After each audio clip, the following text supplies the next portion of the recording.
అమ్మా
Good morning, everyone.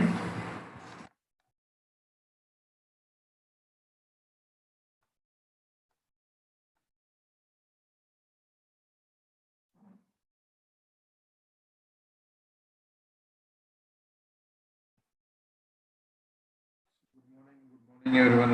Hope everybody is doing good. Yes, actually, I already told you that I have informed to the technical team. They are in that. Even they are not knowing because it is behaving in a different way in different browsers.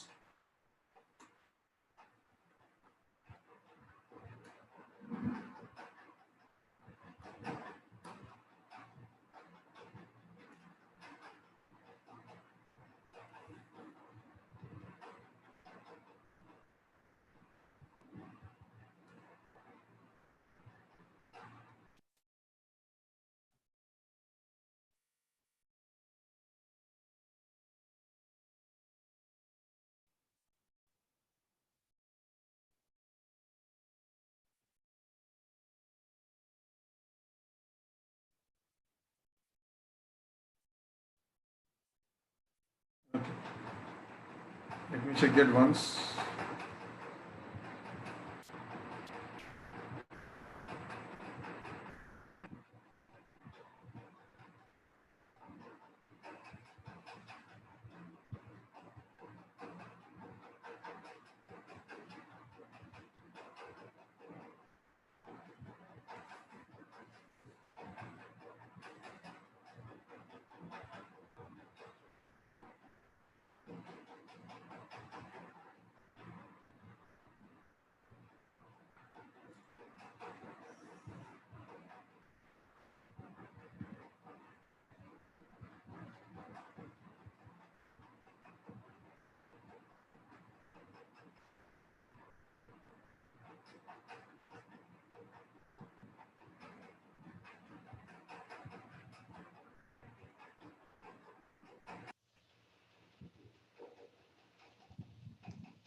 Okay, so does my video is clear and audio is clear for you people? I hope audio and your video is clear to you. Firstly, check that. Actually, I have encountered a problem with my laptop, so I have changed the laptop.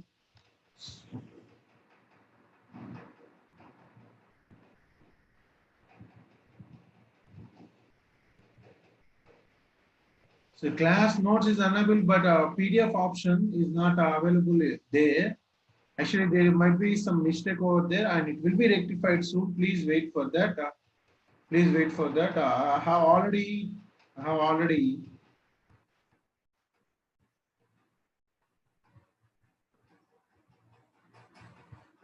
informed them.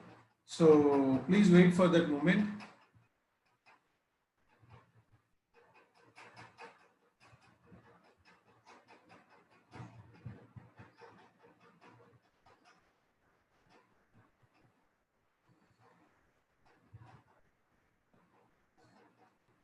Okay.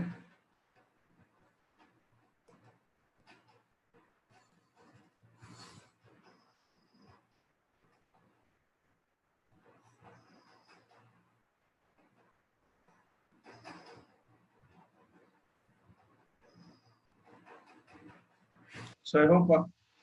See, I encountered some problem with my laptop, so I have changed the laptop. That's the reason why some quality issues would be there. So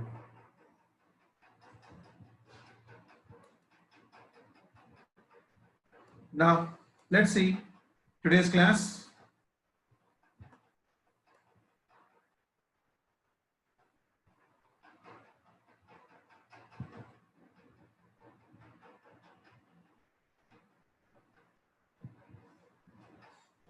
Let's start our session. So today we are going to discuss about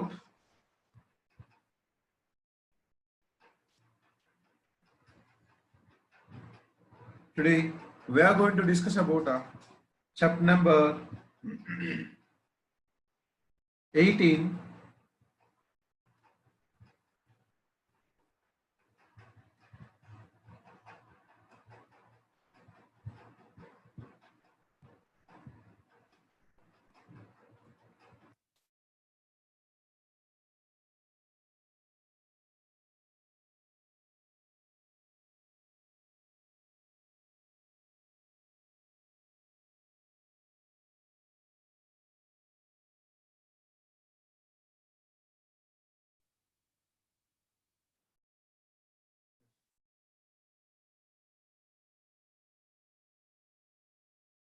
Soil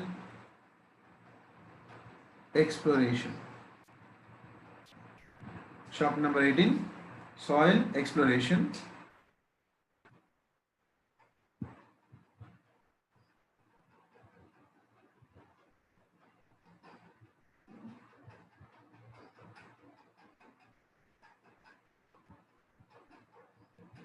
So what about material? As is your last class, at least respond now. Where are assignments? Where are tests? You will go away from tomorrow, leave us nowhere.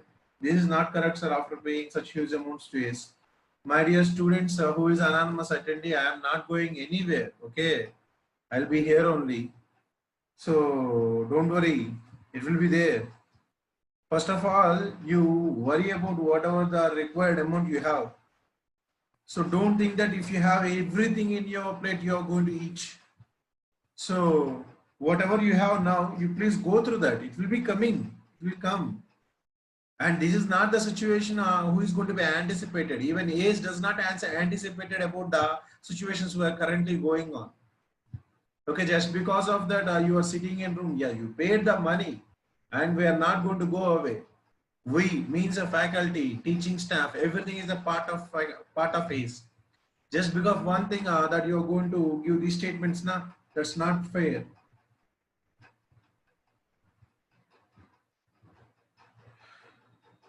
Okay, fine. Now coming to the next chapter, chapter number 18, as a soil exploration. So in the soil exploration, what we are going to learn in this soil exploration is, see, we have done a lot of analysis like physical properties, index properties, and engineering properties. And in order to conduct those tests, you require a soil sample from the field. And the process of attaining the sample from the field to obtain the engineering properties or properties of soil is known as soil exploration. Is known as soil exploration. So this is a process of sampling from field, process of sampling from field and investigating through laboratory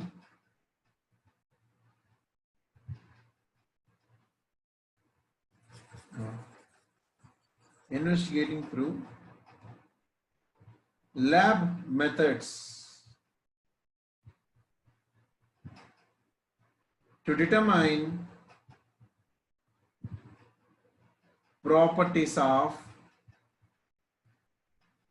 soil.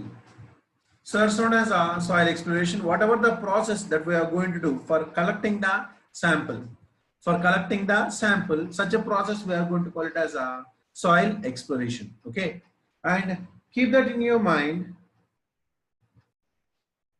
For safe and economical design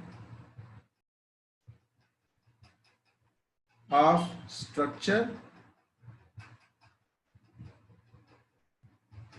assessment of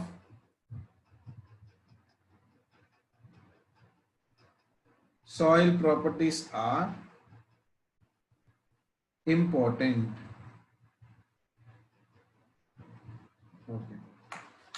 So what is meant by soil exploration? Whatever the process of how we are going to take out the sample from the field. How we are going to take out the sample from the field. So we are going to call it as a soil exploration. And what is the purpose of the soil exploration? Why we are going to do the soil exploration? And how we are going to do the soil exploration?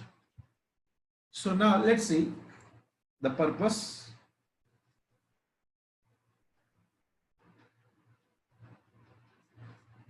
The purpose of the soil exploration is, number one, to determine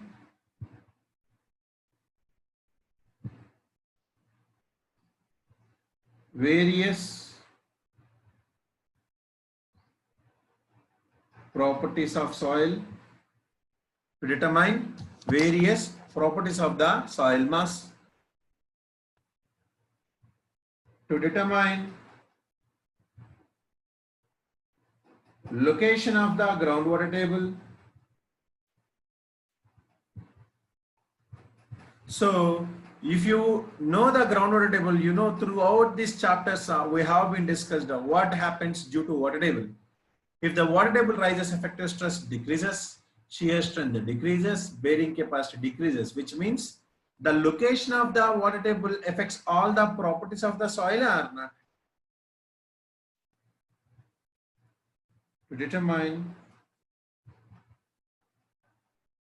geological conditions of soil,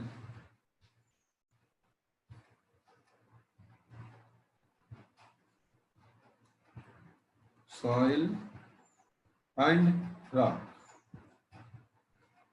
to obtain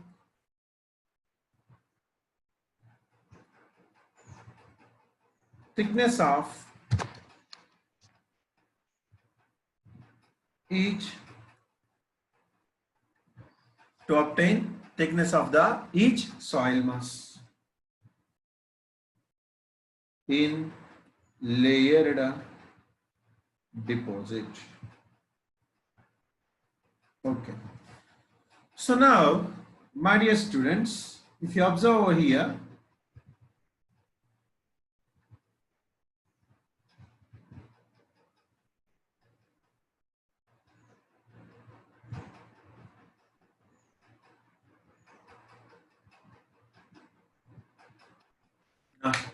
see, the purpose of the soil exploration is, look, in a given soil mass, first of all, Without studying the properties of the soil mass, we cannot ensure what type of building we are going to construct.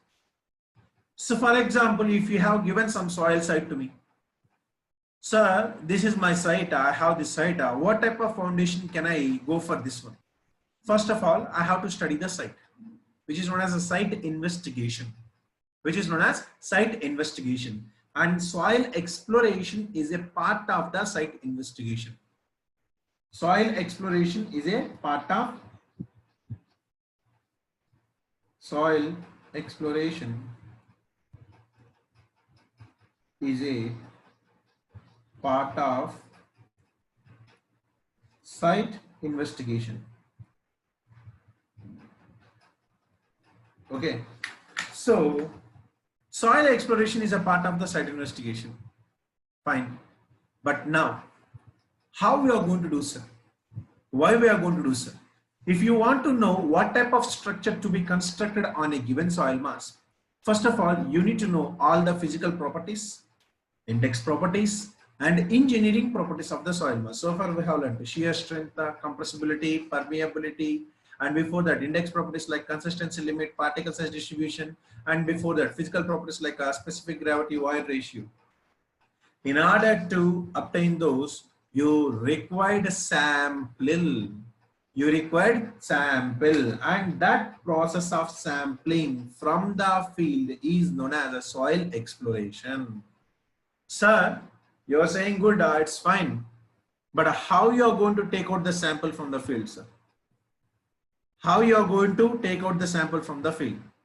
At what depth you are going to take out the sample from the field, sir? At what depth you are going to take out the sample from the field? And that depth is known as depth of exploration. What is that? Depth of exploration. So,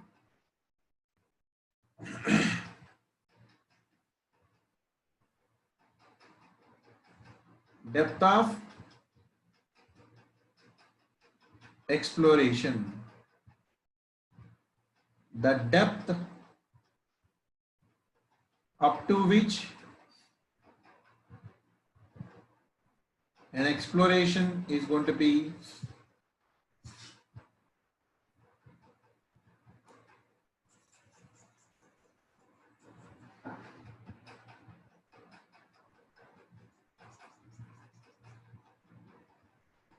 the depth up to which effect of superimposed loads causes significant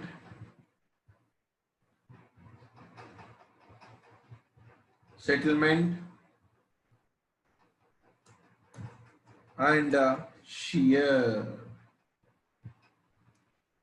So depth of exploration means whatever the depth up to which there is the superimposed load will cause the significant settlement or shear.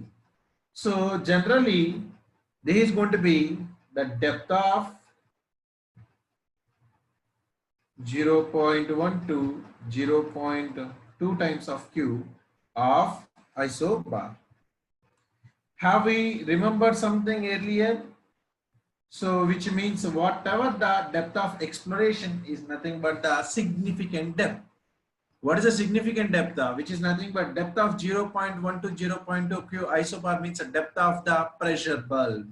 And what is the depth of pressure bulb? Significant depth.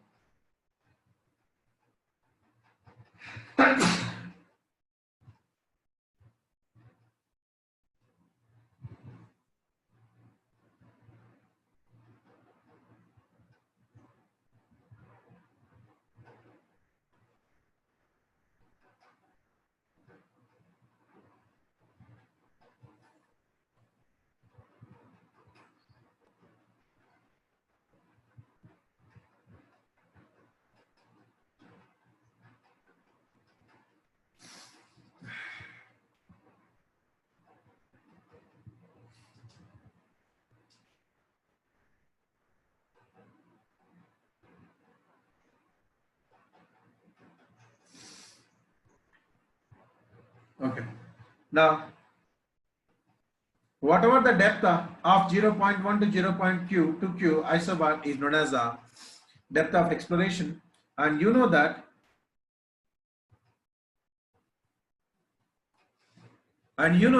that depth of exploration is nothing but at least okay.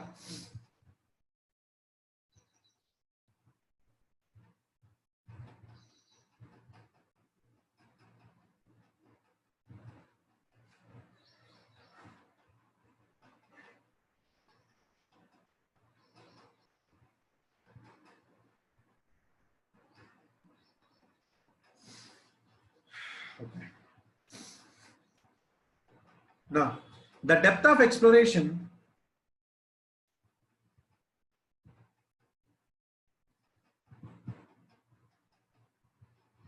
should be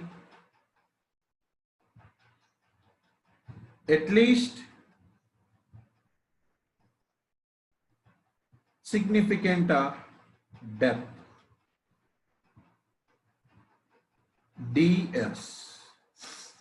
Significant depth is going to be 1.5 to 2 times of the width of the foundation. Width of foundation. 1.5 to 2 times of the width of the foundation. Whatever the depth of exploration is nothing but 1.5 to 2 times of the width of the foundation. And keep that in your mind. I discussed these things earlier. Now, for square footing,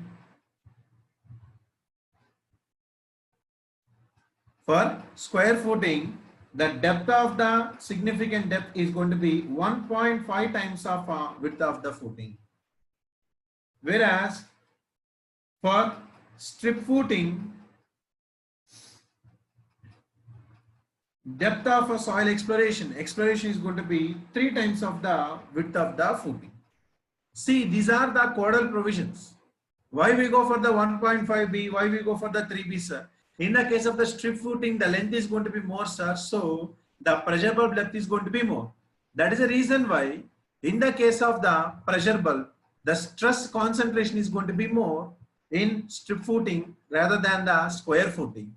So the depth of the pressure bulb is more in the case of a strip footing than the square footing. Whatever the depth of exploration or pressure bulb or significant depth, everything is going to be same. And what is the meaning of depth of exploration, sir? Effect of superimposed load causes significant depth, and the borehole should be done up to depth of exploration. And mind it, for closure spacing foundations, like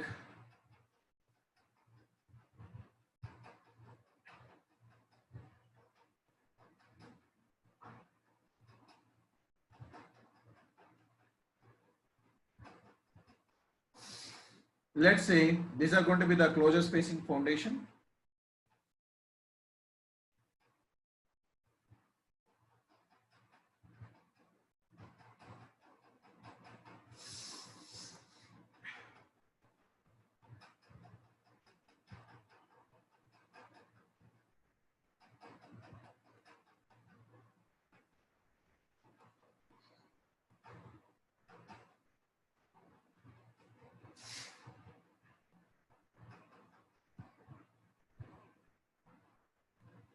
For closure spacing foundation, if you observe, if this is a small, if B and B, and if I say whatever the total width here is going to be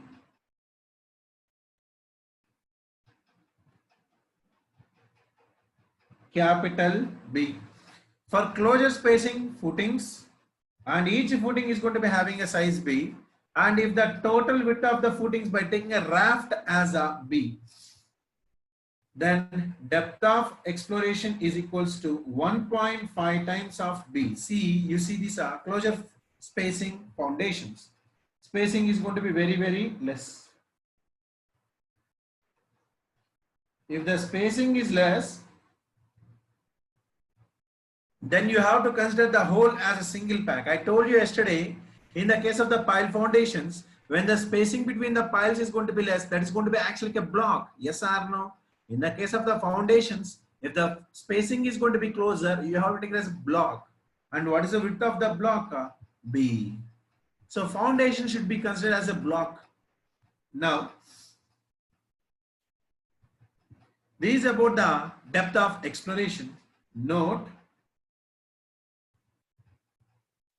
borehole or excavation should conduct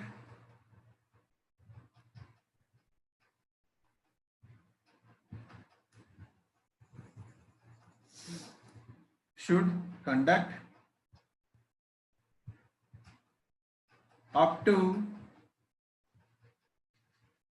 depth of exploration. Okay. So my dear students, first of all, if you want to collect the sample, you need to know up to what depth you have to dig the borehole. That depth is known as the depth of exploration. And we got to know what is the depth of exploration generally for square footing 1.5 times of B, for strip footing as a 3 times of B. And if it is a closure spacing, then what you do is you just take it as 1.5 times of the block. Now, how we are going to take out the sample from the film? For that, we have some methods. And what are the methods of the soil exploration? Means how we are going to explore. Explore means knowing each and every property of the soil mass. Okay. Now, methods of exploration. There are some methods of exploration. Those methods are direct methods,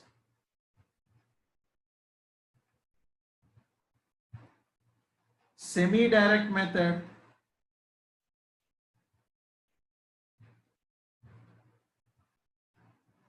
and indirect methods.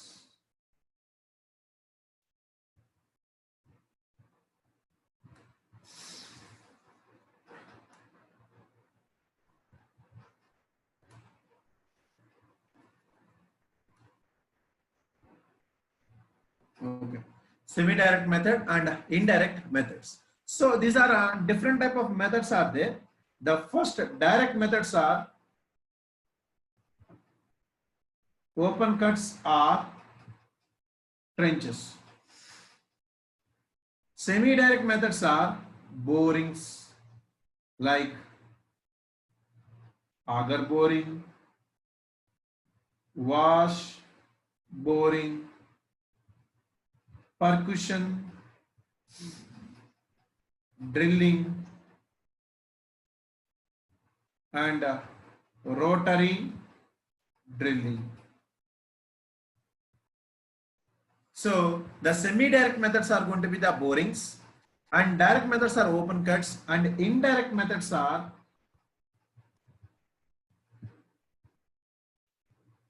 geophysical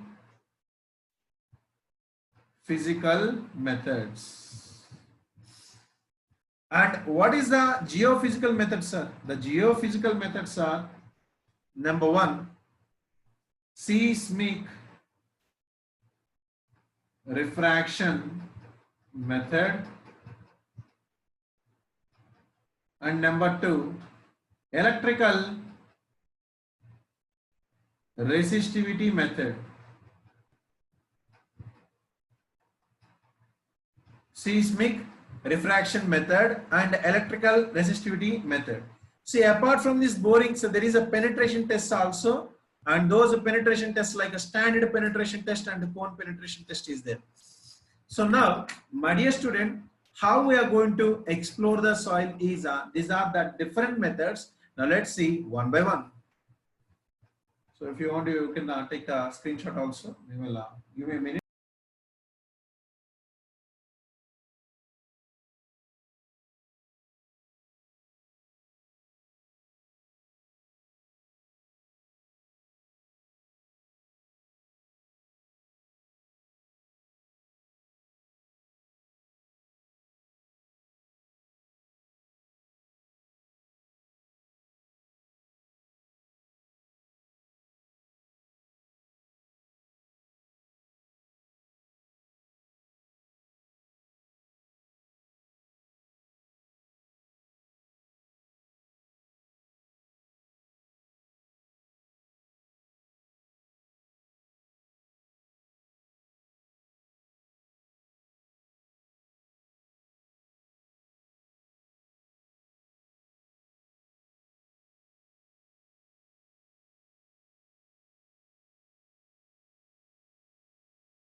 I got affected with flu.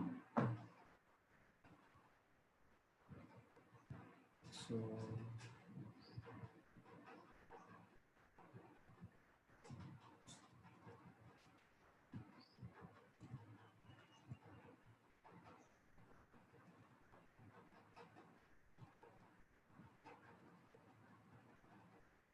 okay. Now let's see. So these are about the methods of the exploration. Now let's see one by one. What are the methods?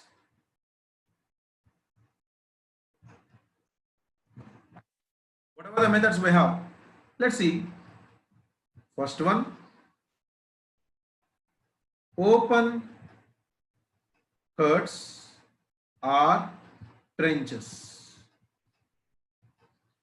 Here, in this case, soils can be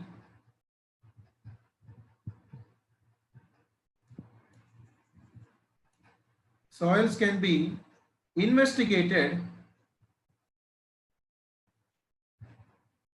in natural state.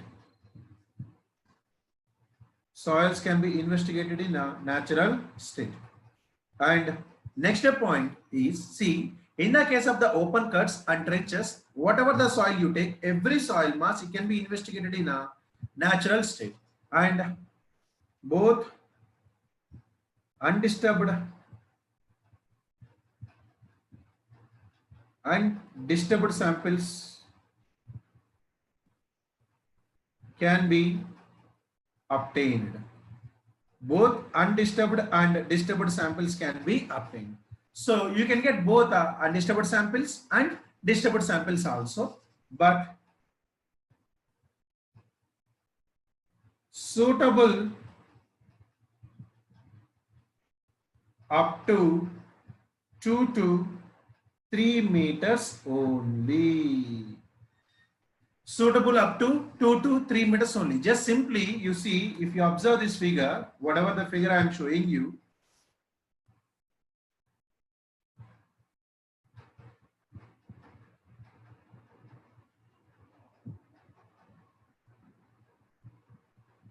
if you see, I hope you understood. Whatever this is known as a open trench or open cut, whatever this is, trench or open excavation. If you observe over here, what we are going to learn by doing this open excavation, sir. Sir, if you see, this is going to be the ground level, sir. Whatever, this is nothing but the ground level. And we have done the excavation. In this excavation, at this particular depth, what is the soil? At this particular depth, what is the soil? And what is the layers in the stratified deposit, which means in vertical direction, what is the stratified deposit? In the horizontal direction, what is the deposits? So this is soil 1 and here it is going to be soil 2. Just by conducting the trench, we can see the sites of an excavation and we can say, or we can investigate what are the different types of soils are there, but it is going to be suitable up to 2 to 3 meters. Sir, if you go beyond 2 to 3 meters, what happens, sir? If excavation goes beyond 2 to 3 meters, it requires lateral support and braced cuts. So if you go for more than 2 to 3 meters, then you require the braced cuts. Now whatever I am showing you, listen, I hope you have been seen these things, but now whatever, this is nothing but a strut. Whatever this is nothing but the strut. So what we are seeing, this is nothing but the sheet pile.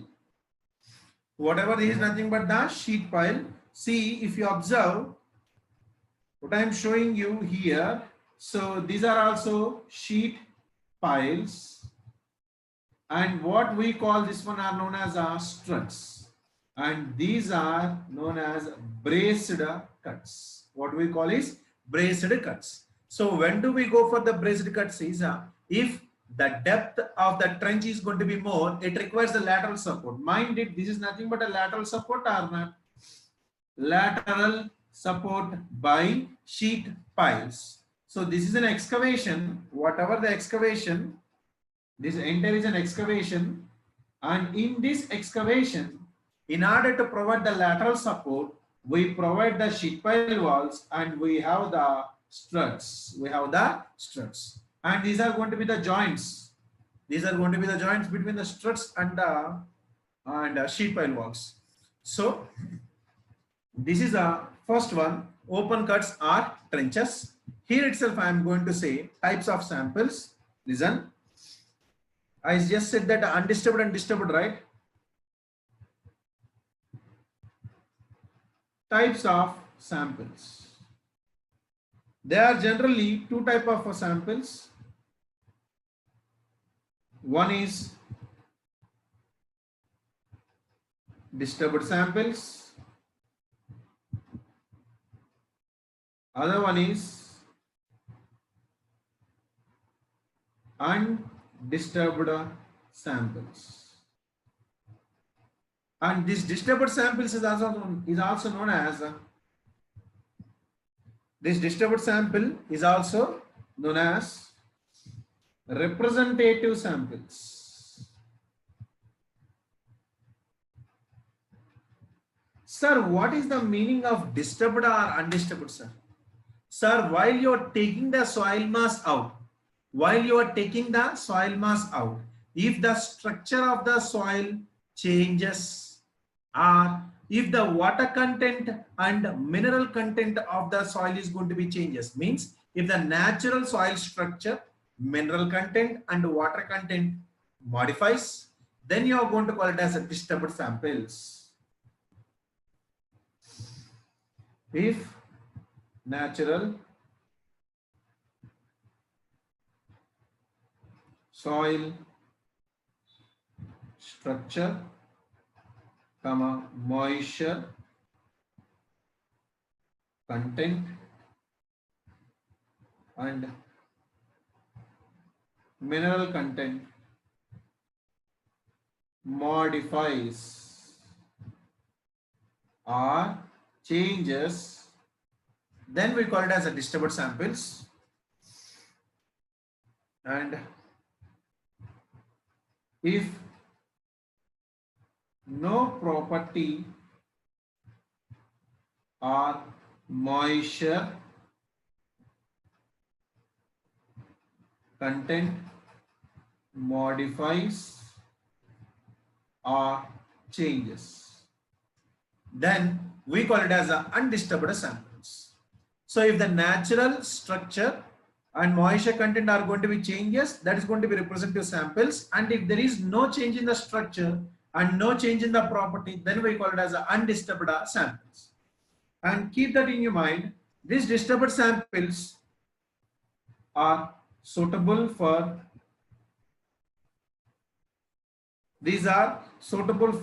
to determine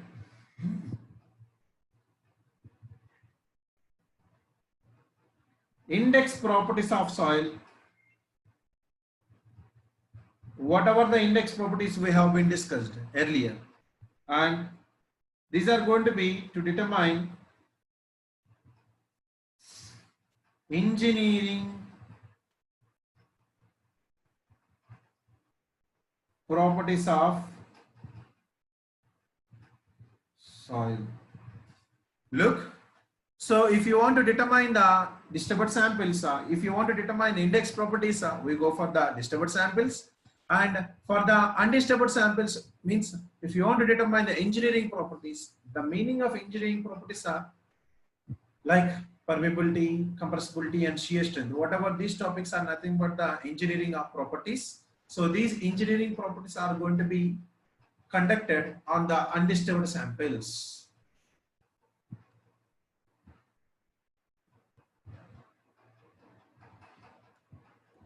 Okay.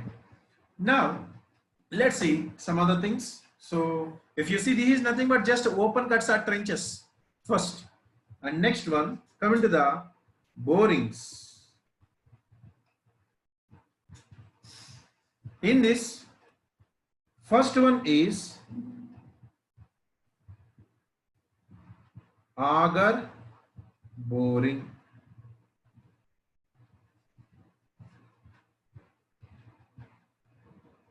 Auger boring. You'll see, you'll see. Yes. Very good question, my dear.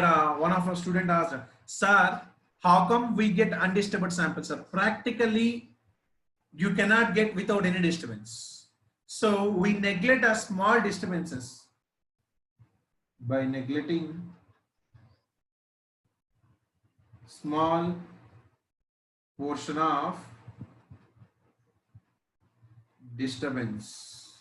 By neglecting the small portion of disturb, we call it as a undisturbed samples. Now, auger borings and these type of borings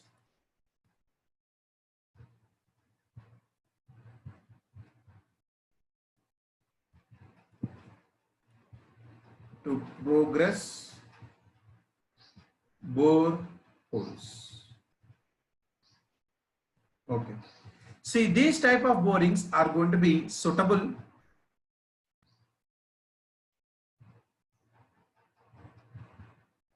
for all types of soils. For all types of the soils. Again, in this auger boring,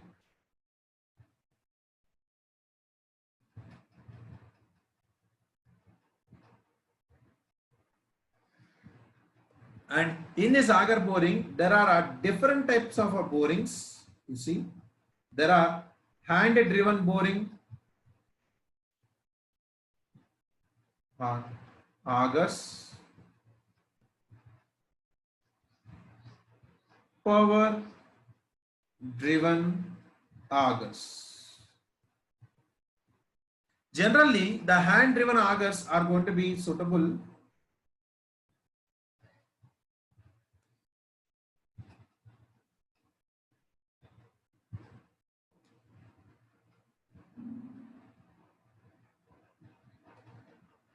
This is hand-driven augers and power-driven augers. Generally, the hand-driven augers are going to be suitable for soft soils up to depth of 6 meters. So if you are going to be driving or if you are going to progress a borehole in a case of the soft soil up to 6 meters, you use auger borings as a hand-driven augers and power-driven augers for hard strata. So number one, auger borings. I'll show you the figures. Don't worry, I'll show you. This is a trench or open excavation, right? Now, you see, whatever this is nothing but the auger.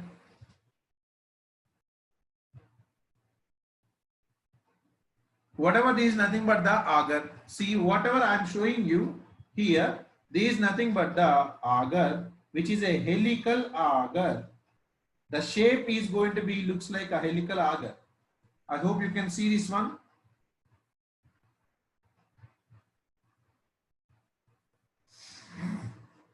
I hope you can see this one. This is known as a helical auger. So see clearly, this auger is going to be connected to the power driven. This is a power driven.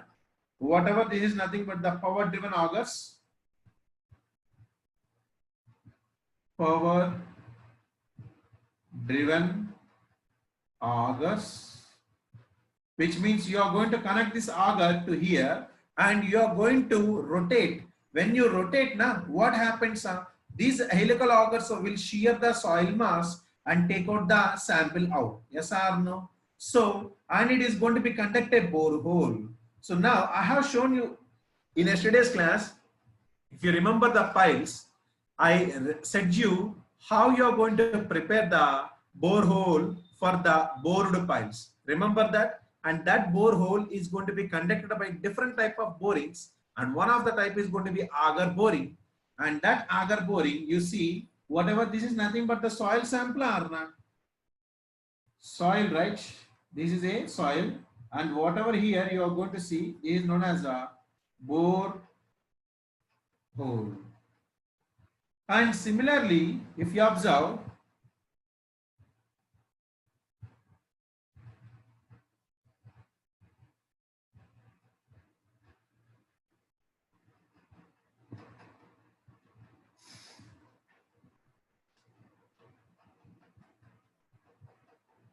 these are the hand driven augers.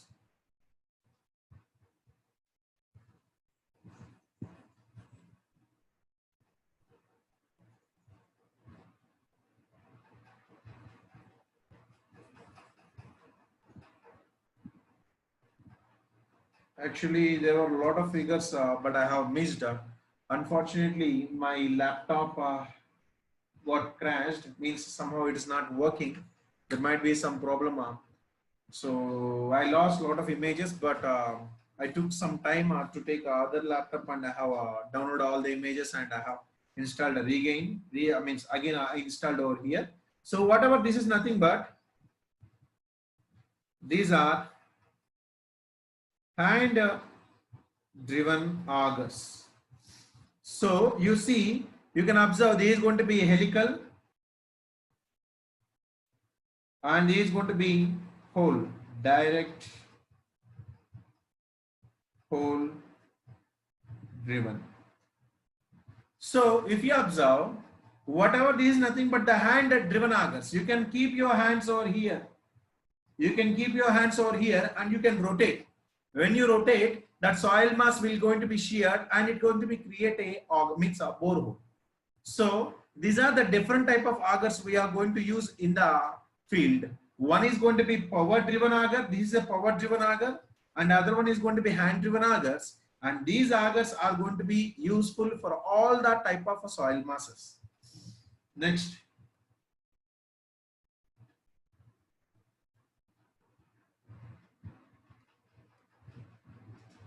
Second one, wash boring. Wash boring, this is suitable for all soils except rocks and boulders. Except rocks and boulders. So wash borings are going to be suitable for all soils except rocks and the boulders. And you see here, in the case of the wash borings, so when we go for the wash borings, if investigation is required below ground water table. If investigation is going to be required below groundwater table, then we go for the wash borings. So in the case of the wash borings, a casing pipe is driven by striking through hammer which is supported by tripod. See, in the case of the wash borings, if you want to take out the soil sample, below the groundwater table, then what we are going to do is we are going to use the wash borings. So first, a casing pipe, a hollow casing pipe is going to be driven by striking. See, a casing pipe is going to be driven by striking through a hammer which is supported by a tripod. And then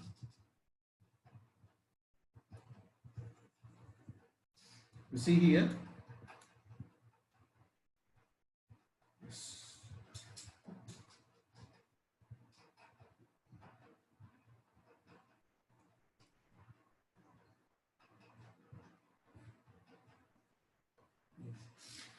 I hope you can observe and you can able to see this one.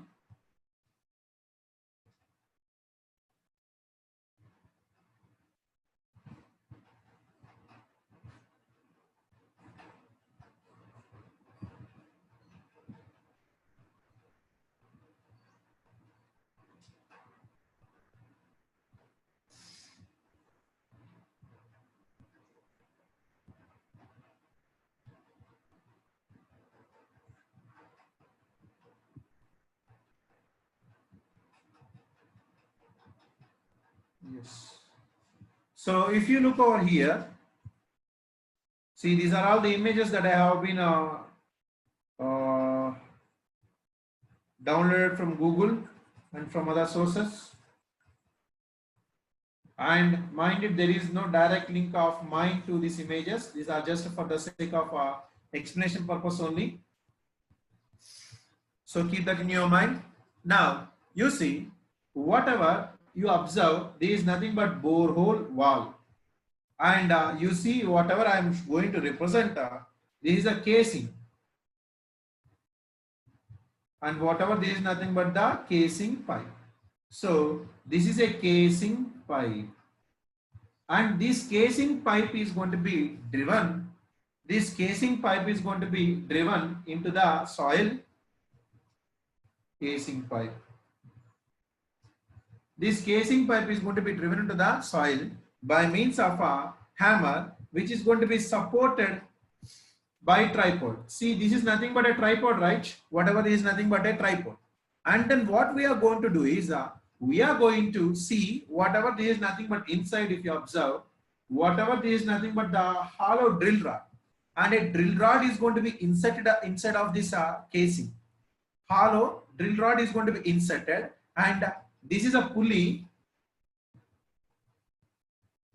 And now you see there is some suction pipe. By means of the suction pipe, you are going to send the water.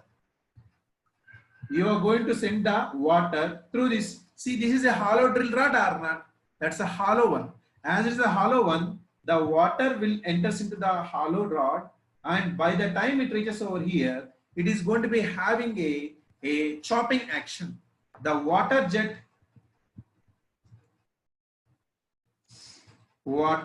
jet has a chopping action which loosens the soil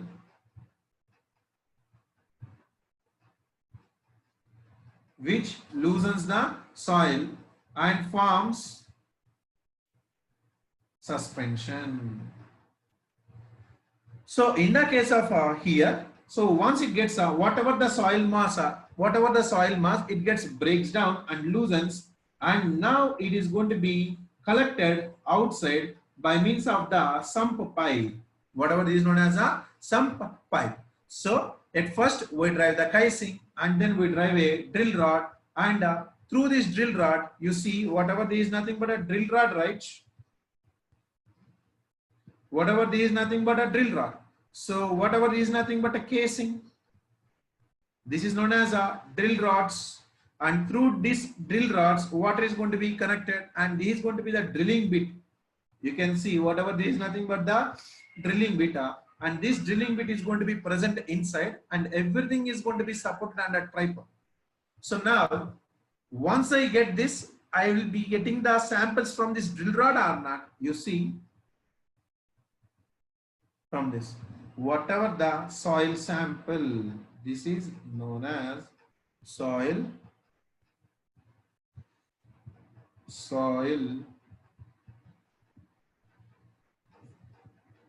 here, soil sample extraction. So this is how you are going to take out the sample. I hope you understood the wash boring, but wash borings are going to be conducted for all soils except rocks and boulders. Next, third one,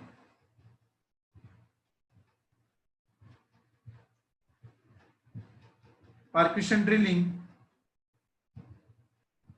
So this percussion drilling is suitable for all soils, including rocks and boulders also. Including rocks and boulders also. See, the percussion drillings are these suitable for all soils, including rocks and boulders also. Now let me show that. Whatever this is nothing but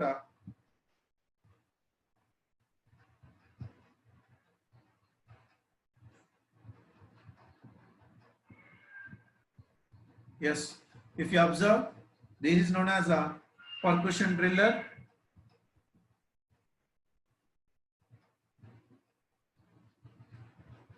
Percussion drilling, and again there is a casing over here. In that, whatever, this is nothing but the drill bit. I hope you can see. First, what we do is we keep a casing, and then we are going to give a drill bit by means of that drill rod. And once you punch, soil will get loosened and you can collect. Such a type of drilling, a borehole, is known as a percussion drilling. And the last one,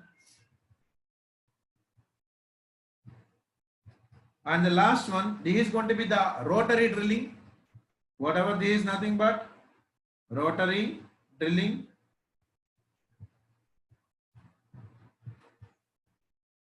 You can see this figure also.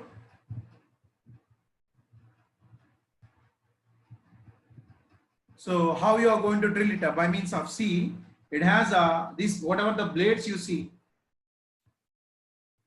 blades, drilling blades, you can observe, you can see the projections outside. Whatever the projections outside you see, these are nothing but the blades, drilling blades.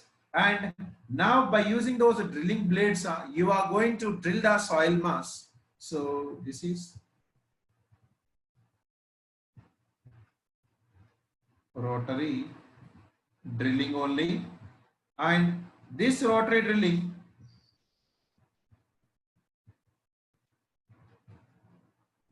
or boring suitable for all but mostly to obtain rock samples. Mostly to obtain rock samples.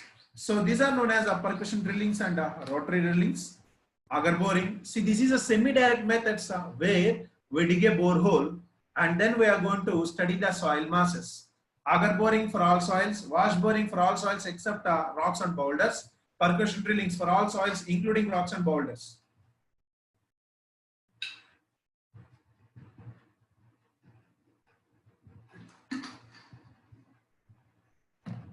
You observe, there is nothing but a trench or open excavation, augers, helical auger, hand driven, power driven, hand driven, and these are wash boring, and whatever the samples are, if you collect, the sample is going to be looks like this. You can see whatever, there is nothing but sample rara. This is known as a percussion drilling. So where we are going to insert the casing and then drill. This is a rotary drilling. There is no casing, directly this is a drill bit. This is a drill bit, and once you install that drill bit over here, you see this portion, and it's going to be drilled into the soil mass. Okay. So these are the type of methods. Next.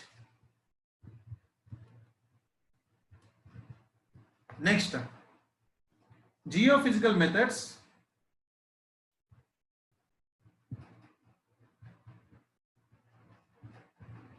Yes, before construction only we use these methods.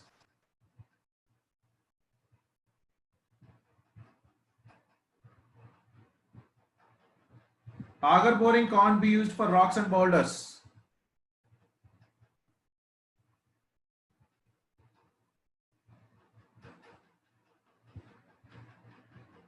Give me a minute, please.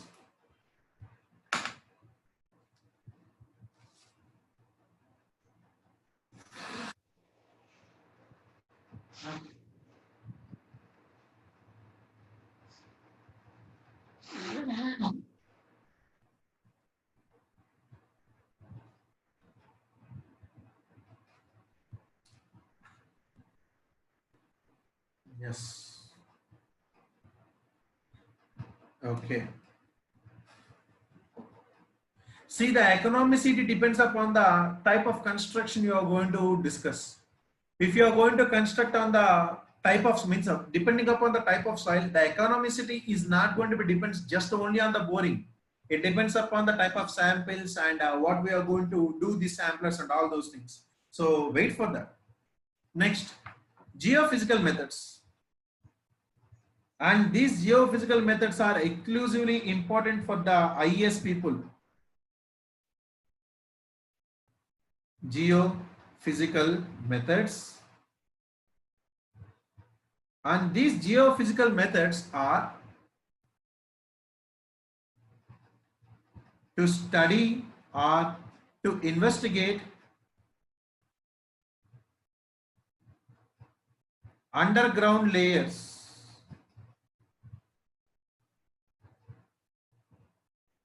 of soil by measuring the disturbances in surface layer. By measuring the disturbance in surface layer. And my dear students, these chapters, whatever the chapters are, we are going to discuss now. These are important for the ESC rather than the gauge. In the case of the gauge, very few amount of questions have been discussed. So that is the reason why I don't go much deeper into the methods, because these are the soil exploration data.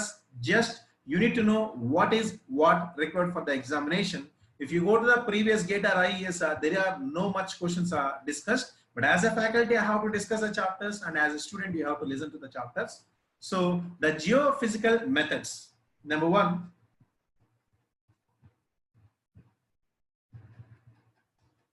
seismic refraction method. Seismic refraction method.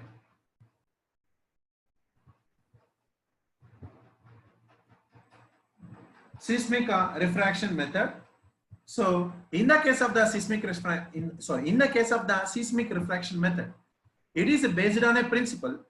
It is based on a principle. The principle here is whatever the principle in the case here is seismic waves or shock waves has different velocities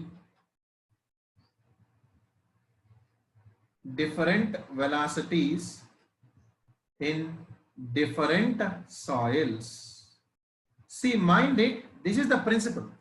Whatever the shock waves or seismic waves has a different velocities in a different soils.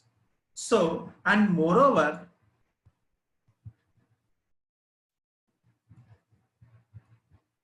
in denser soils,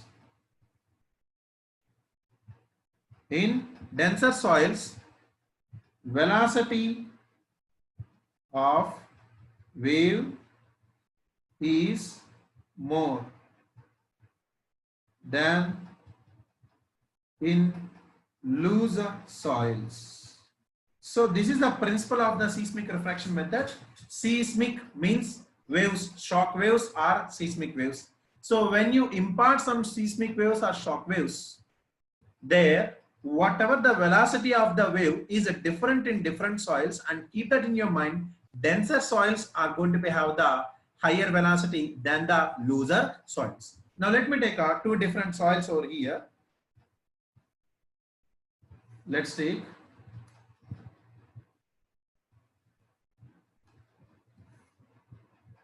this is a ground level, and so whatever there is nothing but the ground level, and this is layer 1, and here going to be layer 2. And you know that as depth increases, underlying layer is more denser than overlying layer. Means I can write here underlying layer as layer 2 and overlaying layer as a layer 1. So as the depth increases, you know that underlying layer has a is more denser than the lower laying overlaying a layer. So now let's see what happens in the case of the seismic refraction methods. Now what we are going to do is, what we are going to do here is, by striking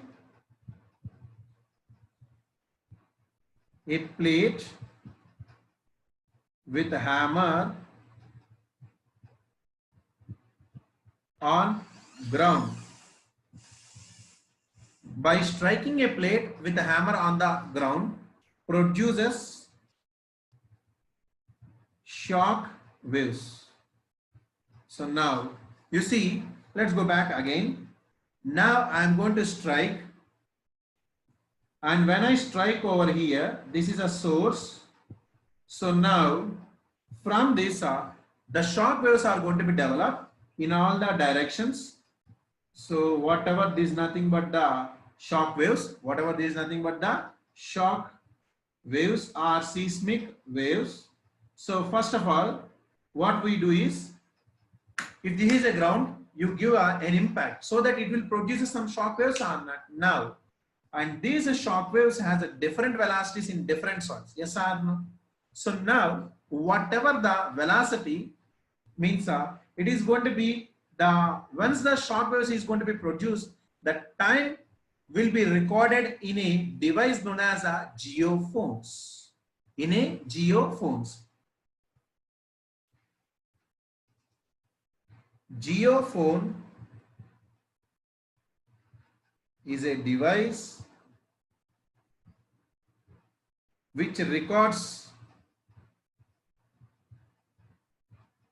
the time interval of shock waves. So geophone is a device which records the time interval of the shock waves. Now go back. Let's insert some geophones.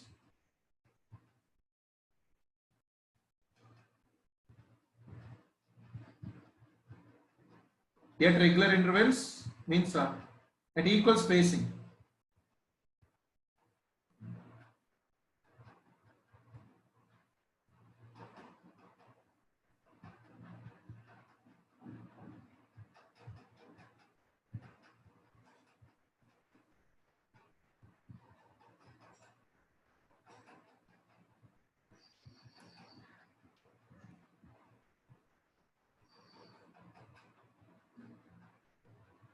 Okay. So whatever this is nothing but the geophone. This is known as geophone.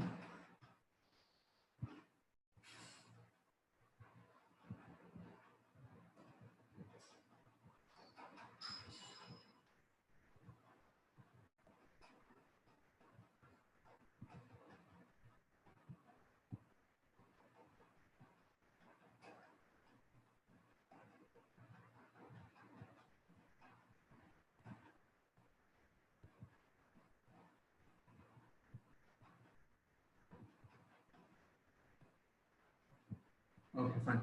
So now these geophones are the devices which records the time that the distance is going to be traveled. See, there are some waves are matter. So these waves are going to be travel, and these waves, when the waves are going to be travel, how much time it required to reach the distance is known as geophones. So geophones are going to be located at some depth, some distance from the source. Now whatever the waves that moves directly along the, whatever the waves that moves directly along the ground level, this is known as a direct wave, and these are known as indirect waves. So some of the waves, some shock waves moves along ground level are direct waves, and some moves by making angle below ground level with different inclination.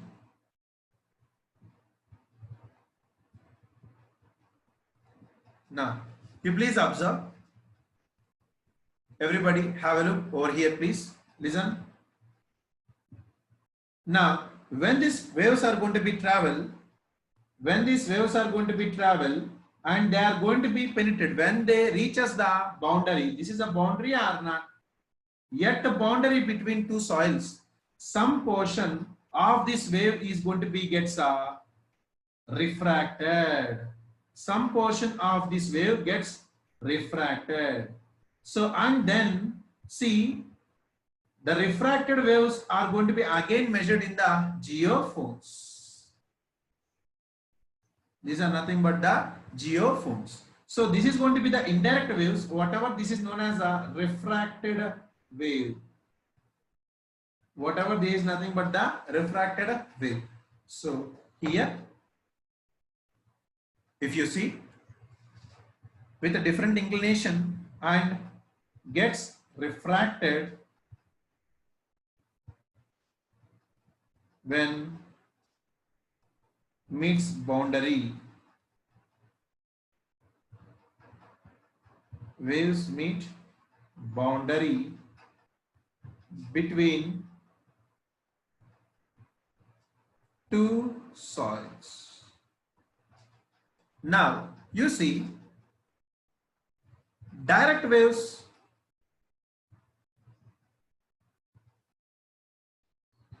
can be recorded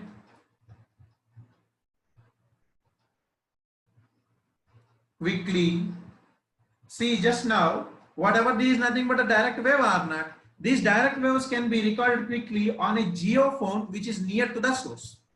On a geophone which is near to the source. So this is an impact source, and from which you are going to show the shock waves. Whatever the waves that travel along the ground level is going to be direct wave, and below the ground level is going to be indirect waves, and out of that some portion of the wave is going to be entered into the layer 2. And you know that in denser soils, velocity of waves is more than the loose soils. Now from this, can I say refracted wave has more velocity than direct waves.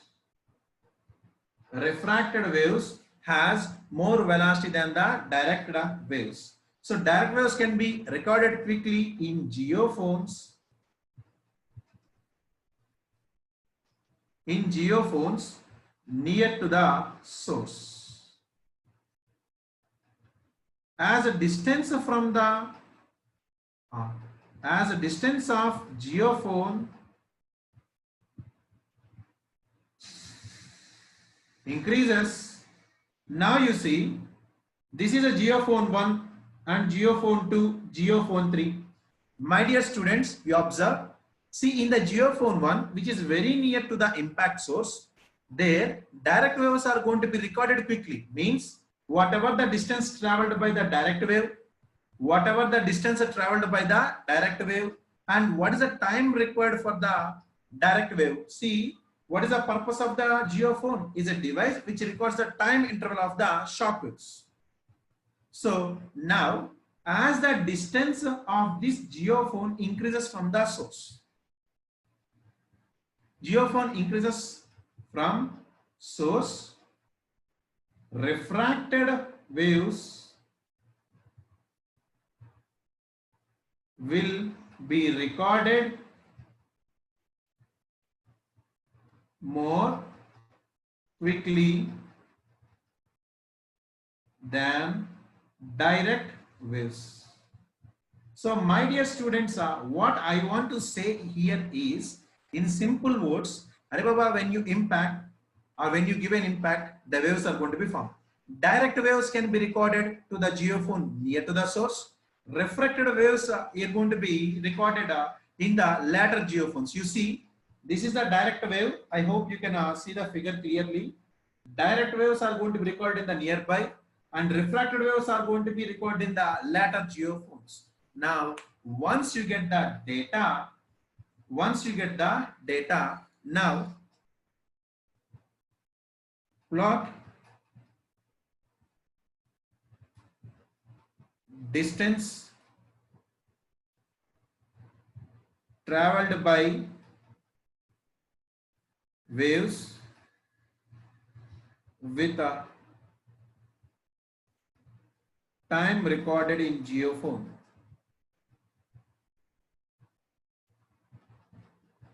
Time recorded in the geophone.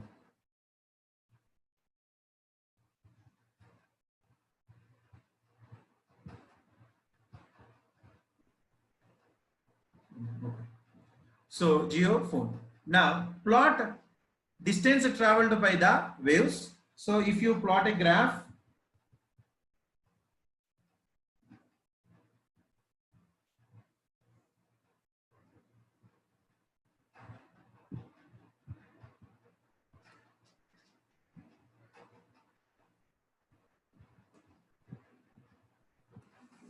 this is a distance and the time noted as a t.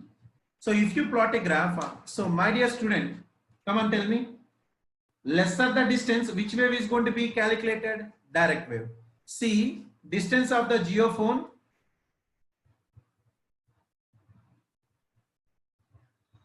distance of the geophone. So now you tell me whatever the here, if you observe, look, the direct, whatever the geophone which is very near will collect which wave? Direct wave. Direct waves can be recorded quickly in the geophones near to the source. So now the direct waves are going to be traveled in the topsoil or bottom soil? Topsoil. So now what happens here is, if I plot, as the distance is going to be increases, the time will take more. And now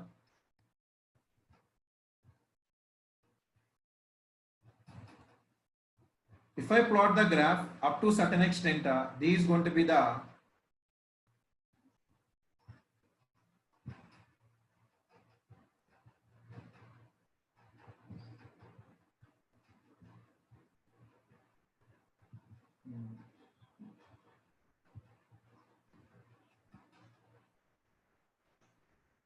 and this is going to be the graph. So now, my dear student, if you observe, so whatever this wave is known as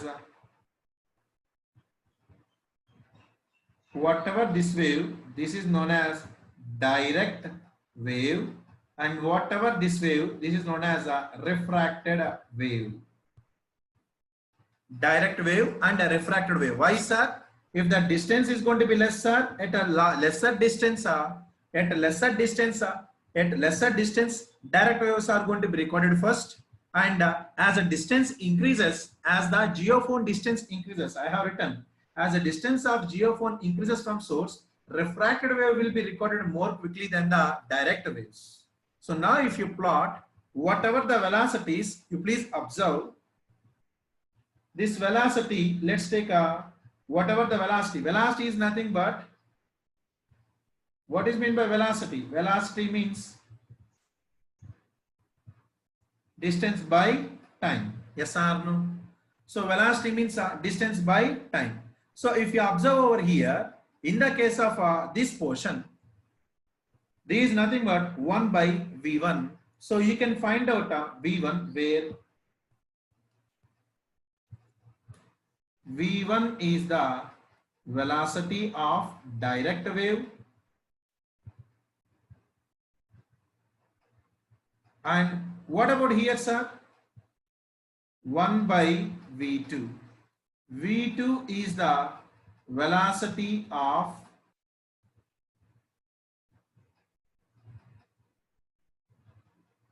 refracted wave.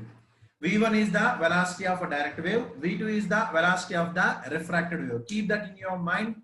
See which one is going to be more. You tell me, please. V2 will be more than V1. Why, sir?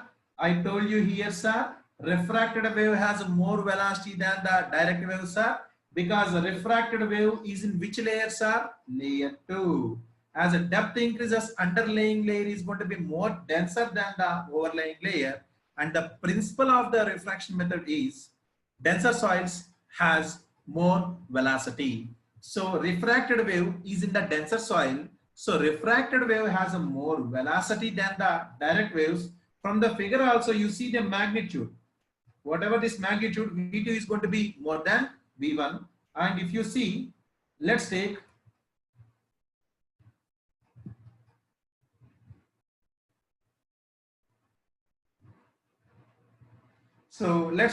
this is a D.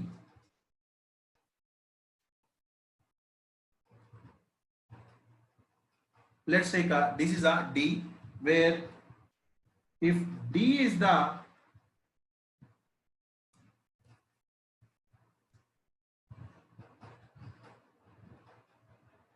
depth of soil 1 between ground level and boundary,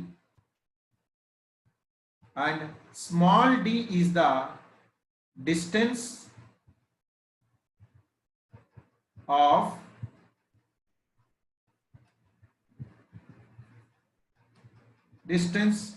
traveled by direct waves. Distance traveled by the direct waves. See, whatever the distance, D is going to be the D value. Distance traveled by the direct wave. Then the thickness of the soil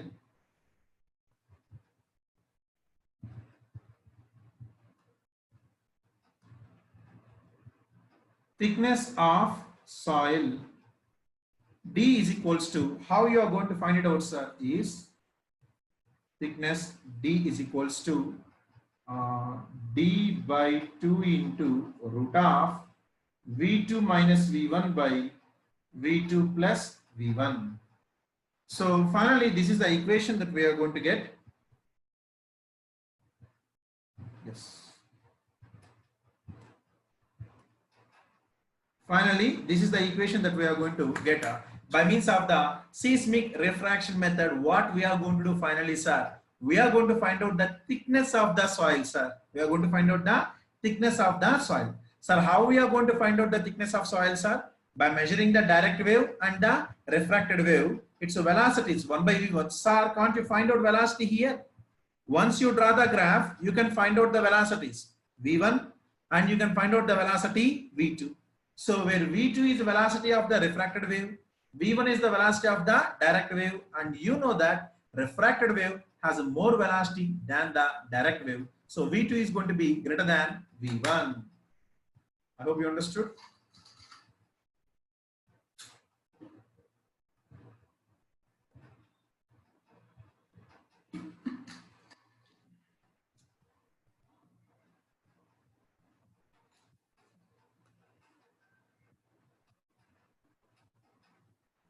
No, sir, the graph is correct only.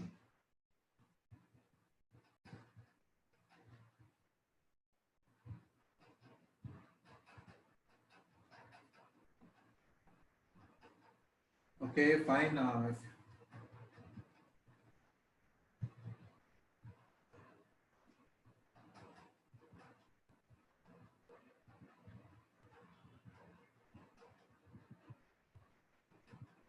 Actually, these geophysical methods are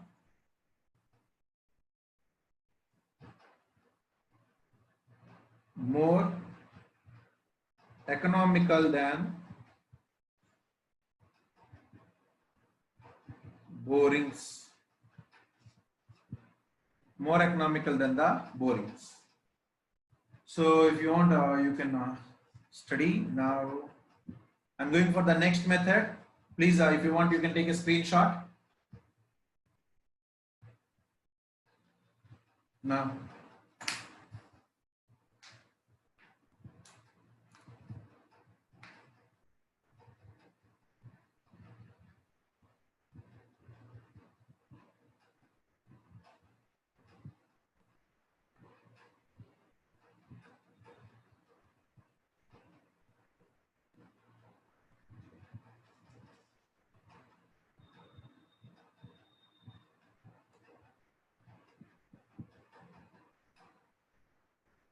Sir, I said that time taken by refracted waves will be more compared to direct waves.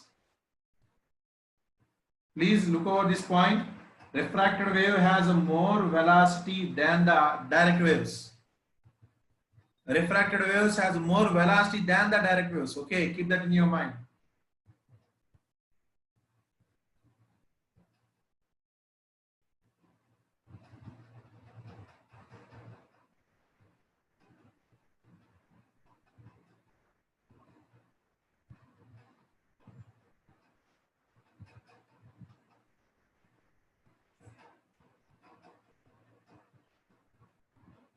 Okay. Now let's see the next methods. Let's see the next method. The next method is electrical resistivity method.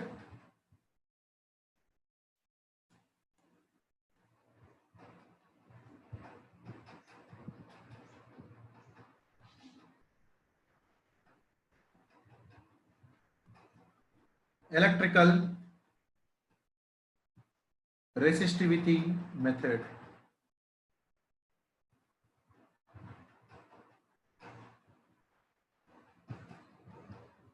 Electrical resistivity method.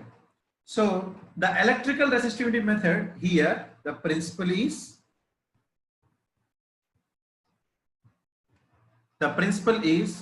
resistance offered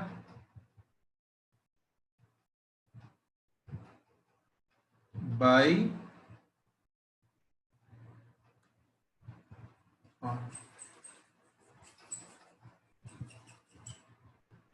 different soils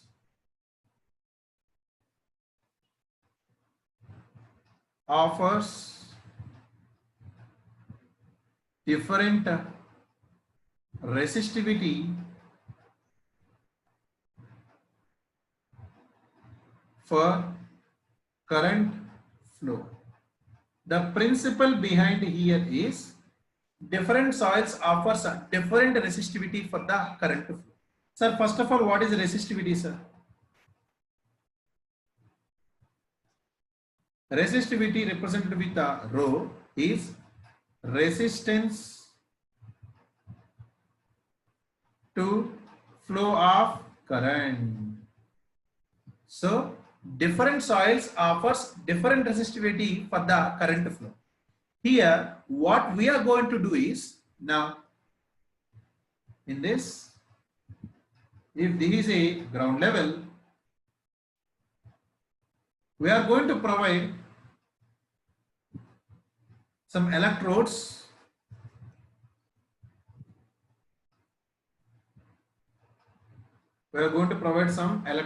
some 4 electrodes which are going to be provided with the same equal spacing. Keep that in your mind. The spacing between every electrode is going to be same. These are the 4 electrodes.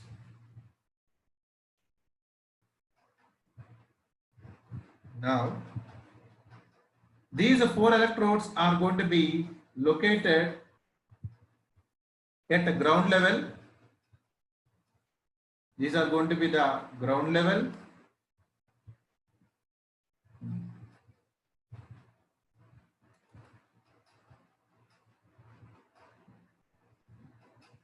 Whatever, these are nothing but the electrodes.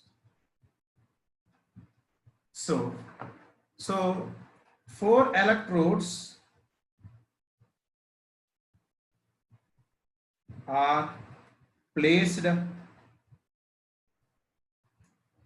with equal spacing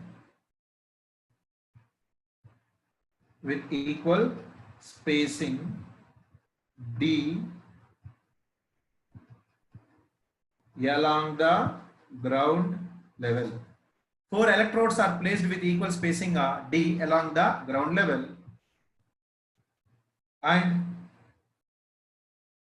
current flow is passed between outer electrodes. outer electrodes. So now if you see these outer electrode, right? Whatever the outer electrodes, we are going to pass the current flow.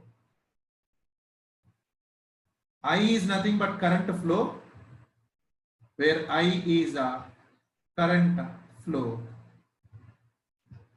So where I is going to be the current flow. In this case, 4 electrodes are placed with equal distance spacing. Whatever the spacing between these electrodes is going to be D. Now, and measured the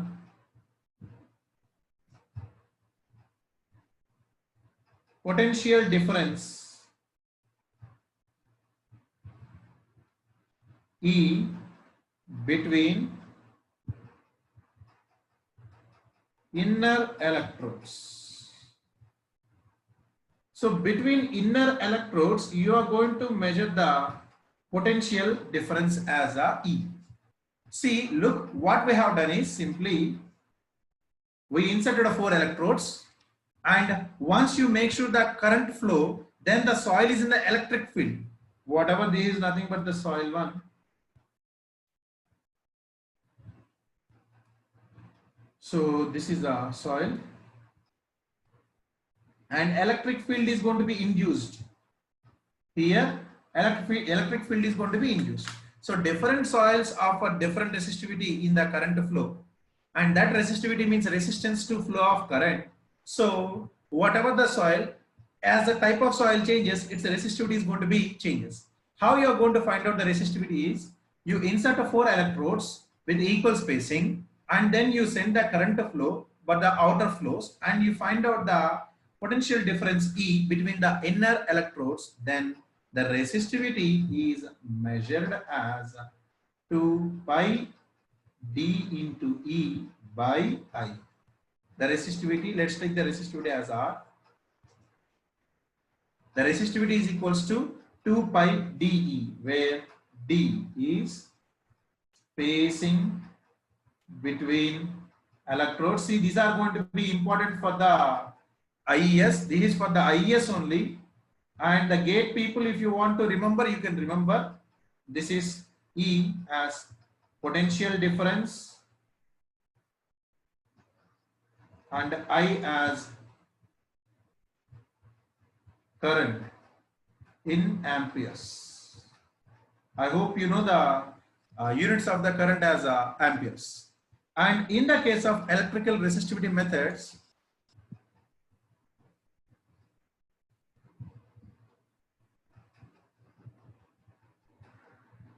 in the case of the electrical resistivity methods,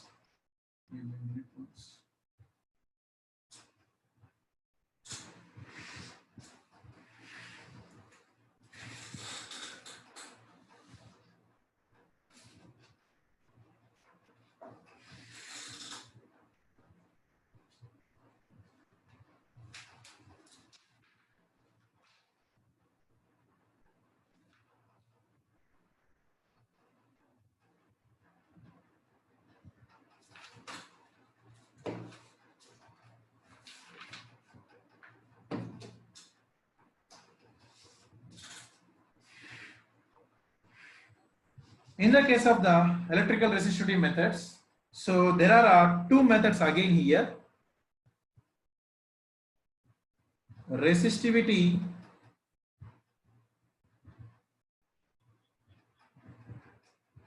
profiling,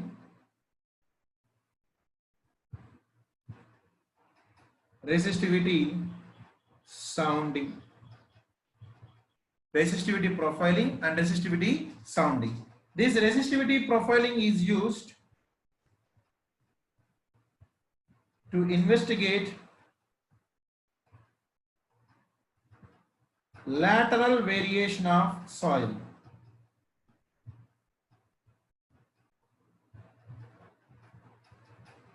And sounding is to investigate vertical variation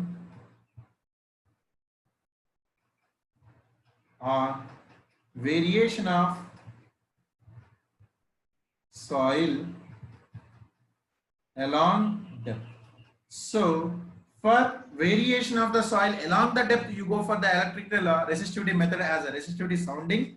You see there is a small difference between this, but you don't require, because whatever I have given, that is enough for you. You don't go, because these points, these are simple points. Whatever the principles in examinations, they won't ask you the procedure, they will ask you the principles. So whatever the principles required, I have given you. You please go through this. So electrical resistivity method, the resistivity profiling over here.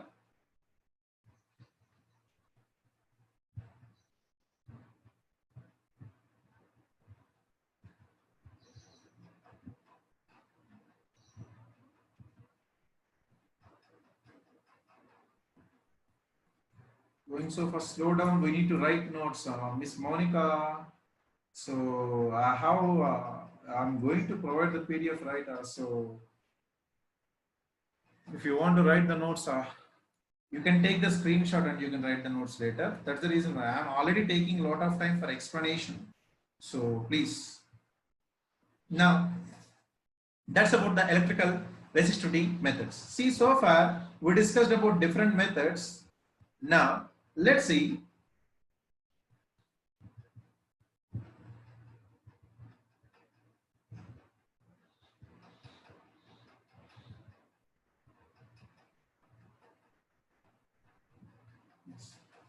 So in the case of the electrical resistivity, whatever the methods we use, whether the methods are going to be, see, whether the methods are going to be direct methods or semi-direct methods or indirect methods, whether the methods are going to be direct methods or semi-direct methods or indirect methods, what we do is we do the exploration up to the depth of exploration. Now we need to collect the sample. Yes or no? When you are going to collect the sample, there must be some type of samples or not. So now let's see the types of samplers.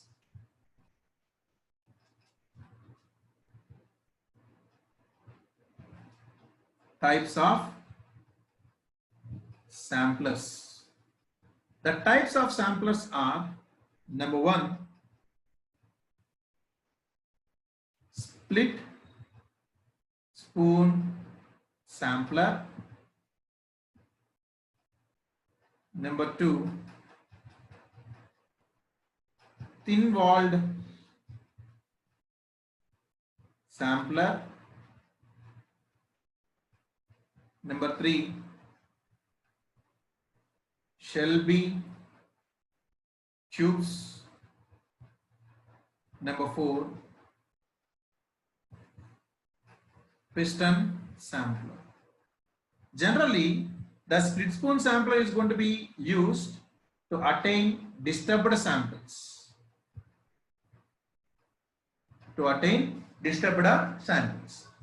And whatever the remaining three, this is going to be to attain undisturbed samples.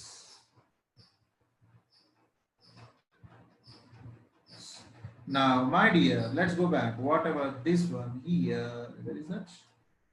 Yes. Look, whatever this is nothing but the sampler. This is known as sampler. Earlier I said you that's casing, right? And that is known as a sampler. See, for this sampler, please observe only the sampler. For this sampler, if you observe,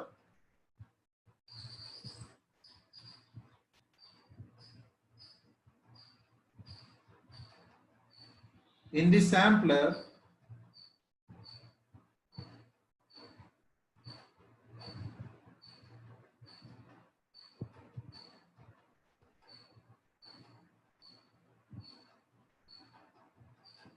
whatever this is nothing but the sampling tube. You see, whatever this is nothing but the sampling tube. See, this is hollow, right, inside, where we are going to take the samples. This is known as a sampling tube, and you can observe there is a cutting edge over here.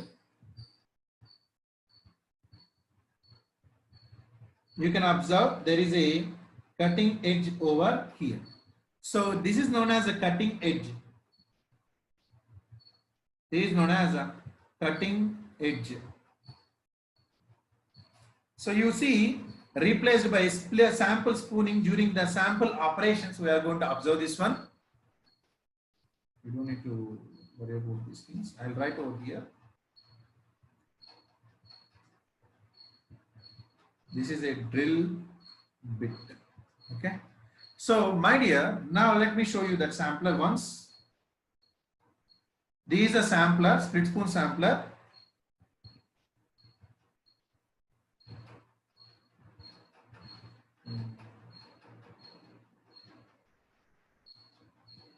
You can see whatever I am representing over here, this is a split spoon sampler. Again, these images are imported from the Google only. So there is no direct contact of this image to me. I just showed you for the sake of the understanding purpose. And these are the dimensions of the split spoon sampler. Forget about those dimensions. So you don't need to worry about these dimensions. But you see, my purpose is I want you to look over what type of sampler it is. See, this is nothing but the sampler. And don't think that dia, see, you can observe that dia is going to be like 35 mm. Whatever this is nothing but this outside dia is going to be 55 mm, which is nothing but 5.5 centimeter, right? 5.5 centimeter, and whatever this length up to the cutting edge, this is a 650 mm, which means 6.5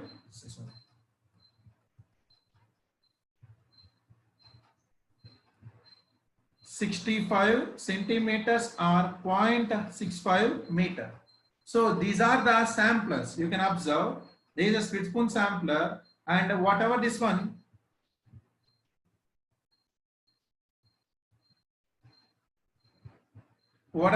these are known as Shelby tubes.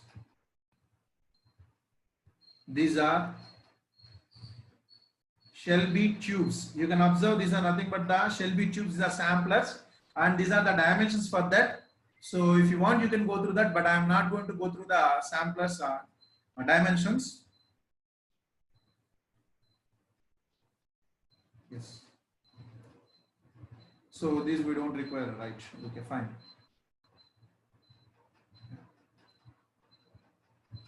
That will be seen later. Okay. So I hope you understood. These is nothing but the Shelby tubes, and whatever these nothing but the split spoon sampler to collect the samples. So what is the purpose of the sampler is to collect samples. So generally, split spoon sampler is going to be used to collect the disturbed sample, and the remaining samplers are going to be used to attain the undisturbed samples. And one more thing, the disturbance of soil depends on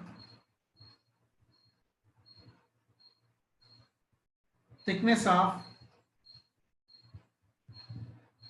cutting edge, friction of soil in sampling tube while driving. So the disturbance of the soil mass depends upon the thickness of the cutting edge and friction of the soil.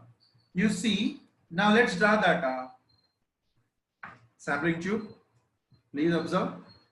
Now let's come to the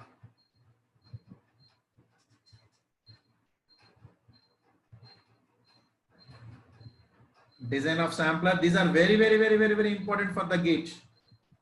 This is very important for gauge, and these are geophysical methods are there, right? This is important for the ESC.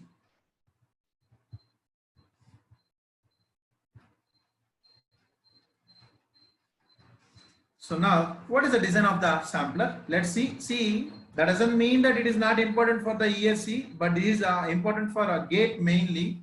So you can see the importance in the case of the ESC also. You please observe. You please go through the previous questions. Now, let's see.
Okay.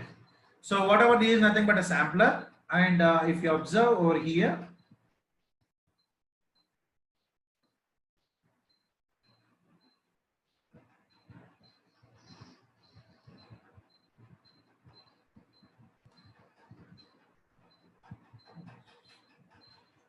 so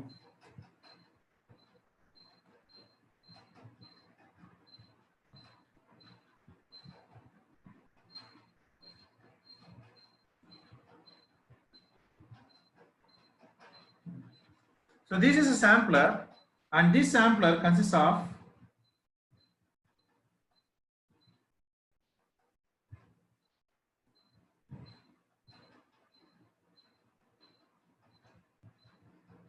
this sampler consists of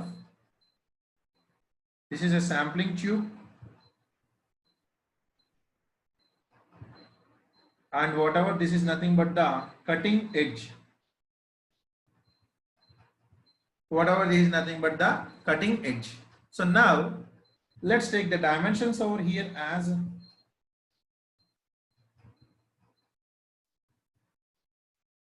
inner dimension of the cutting edge,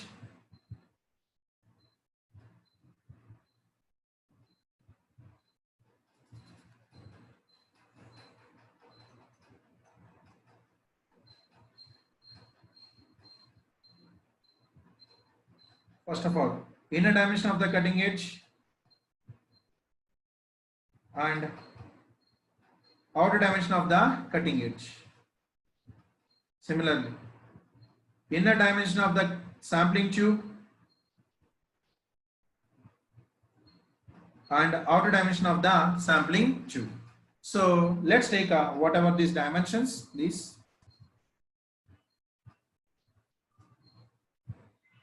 let's take the inner dimension of the cutting edge is D1, outer dia is going to be D2, inner dia is D3, and outer dia is going to be D4. So my dear students, now you see, if you observe over here where D1 is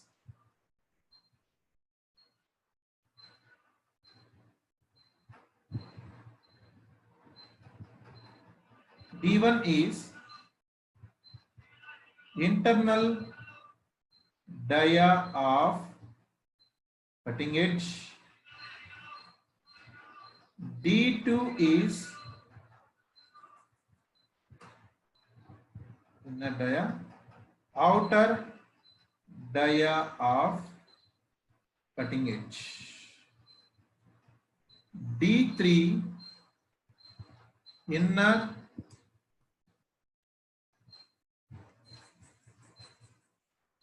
D3 inner dia of sampling tube, D4 outer dia of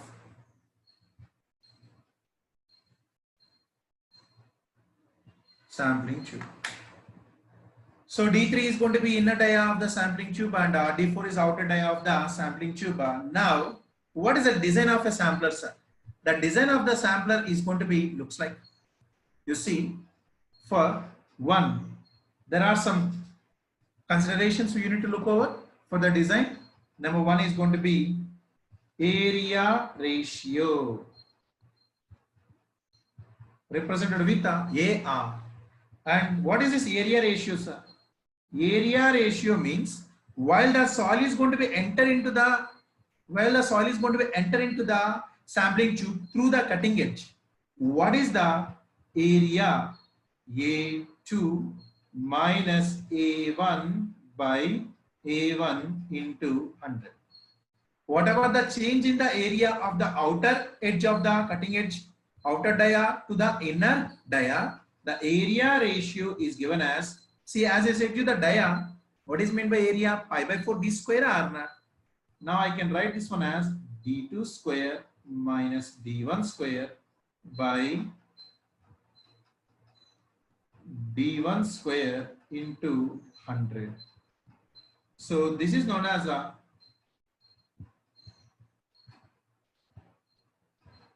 area ratio. Whatever, this is nothing but the area ratio. Keep that in your mind. Look, this is nothing but difference between the thickness difference between the dia. What is D1? Inner dia of the cutting edge. D2, outer dia of the cutting edge. And this is going to be depends upon the thickness of the cutting edge.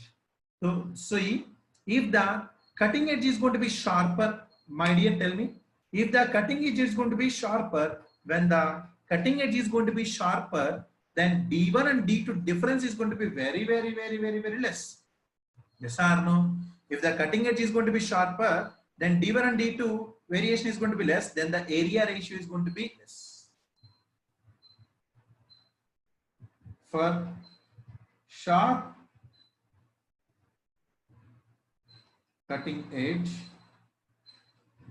area ratio is very less. And you know that thinner the cutting edge, lesser the disturbance of lesser the disturbance in soil. Sir, how come you say that thinner the cutting edge, lesser the disturbance in the soil, sir? Just imagine.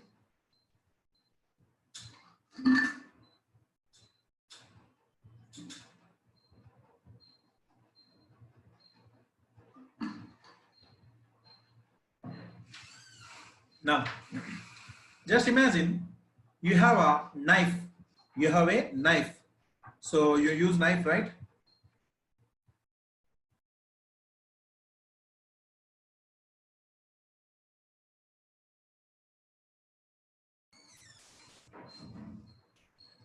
Let's imagine you have a knife. So you have a knife one hand on an axe. So you need an axe, right? So on one hand you keep knife, on the other hand you keep the axe. Now what you do is you take the both and you punch both into the ground surface. You punch the both into the ground surface. One is knife or blade, other one is axe. Now you punch the knife or you insert the knife and the axe into the soil mass.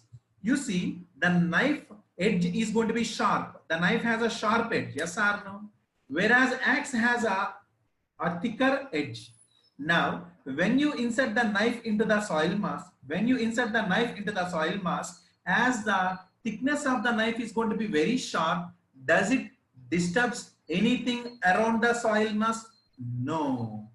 But when you insert or when you push an axe into the soil mass, its edge is going to be more. So due to that, what happens means whatever the blade of the axe is going to be more. Now when you push it, the surrounding soil also gets disturbed or not.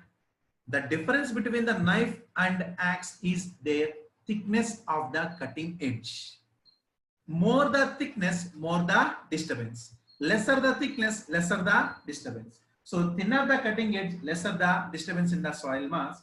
When the area ratio is going to be less than or equals to 10%, then we can attain undisturbed samples. When the area ratio is going to be less than or equals to 10%, then we can attain undisturbed samples. And keep that in your mind for split spoon sampler.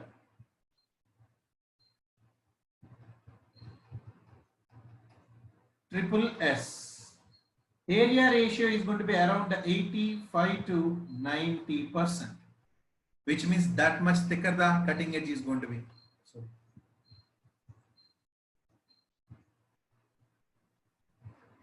80 to 85%. So I hope you understood the area ratio. Now let's go for the next thing. Inside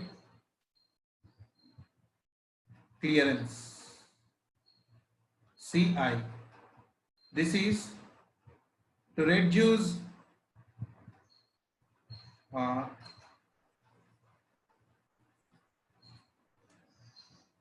to determine friction between soil and sampling tube. When soil enters into tube. So this is to determine and to reduce the friction between the soil and the sampling tube.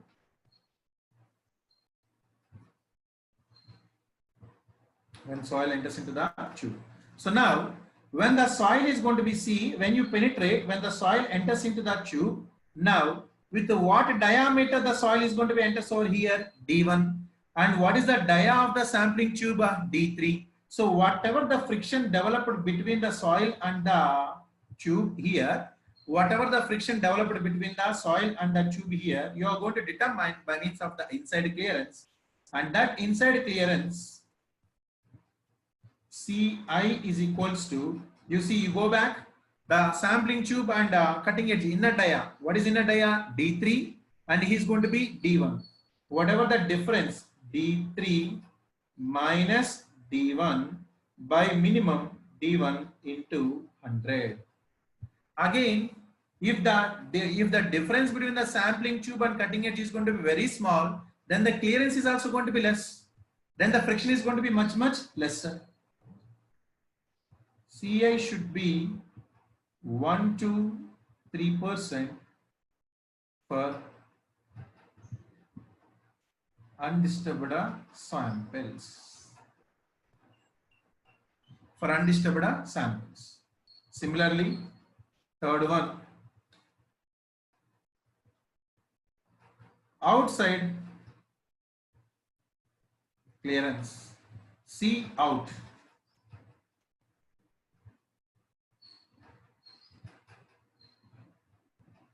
Outside clearance. Sir, clearance means this is the clearance. Keep that in your mind. Whatever this is nothing but the clearance. My dear students, can you please tell me what is this clearance? What is this clearance? You please tell me. This is D3, and if I remove D1, I can find out this clearance or not. So whatever the clearance means the projection of the cutting edge inside. Whatever the projection of the cutting edge inside is nothing but the clearance. So outside clearance is going to be, see, whatever this is going to be the outside, right? And this clearance, how come I find out the clearance? D2 minus D4. Then you can find out the outside value.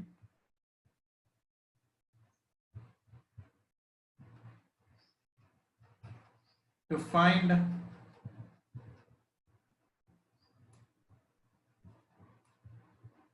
find friction between sampler and soil while driving. Look, now let's go back figure. While you're driving, there must be some friction is going to be developed between the surrounding outer soil and the sampler. And when the soil enters, some friction is going to be developed inside. So inside is going to be inside clearance, outside is going to be outside clearance. And that outside clearance, C out, is equals to, what is the outer diameters? D2 minus D4 by minimum D4 into 100. And the range here, this is also going to be around 1 to 2% for undisturbed samples. So these are the ranges and these are the design.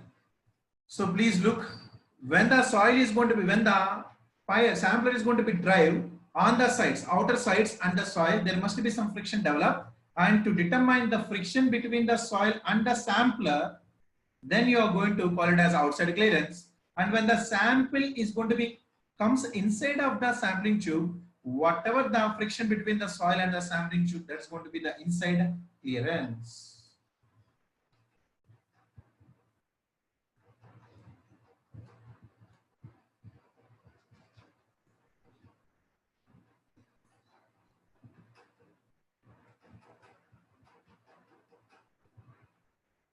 Yes. So these are the things regarding this depth of means soil exploration, and there is a one test last at the end of this known as a standard penetration test. So already 11:11. Meanwhile, we'll see some questions.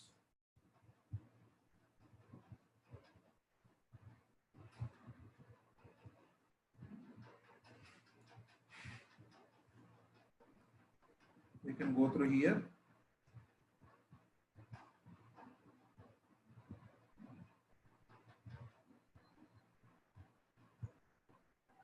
Yes. So these are previous gate question. These are previous gate question. What I'm showing you here is a previous gate question. This is a previous gate. Gate 2018. Now you observe the dimensions of a soil sample are given in the table. So if you see the dimensions are inner diameter of cutting edge. See, this is a cutting edge and sampling tube. They have given the inner diameter and the outer diameter. So cutting edge, this is D1 and this is going to be D2. This is D3 and this is going to be D4. What they're asking is the outside clearance ratio. So you know that just now outside clearance is a outer diameters. What are the outer diameters? D2 minus D4 by D4 into 100. So outside clearance for this sample, outside clearance is going to be, what is D2? 100 minus 90 by 90 into 100. Please tell me the values. 100 minus 90, 10 by 90, 1 by 9 into 100. So 100 by 9, I think 11.11%. Please check. Yes. So answer is going to be 11.11%.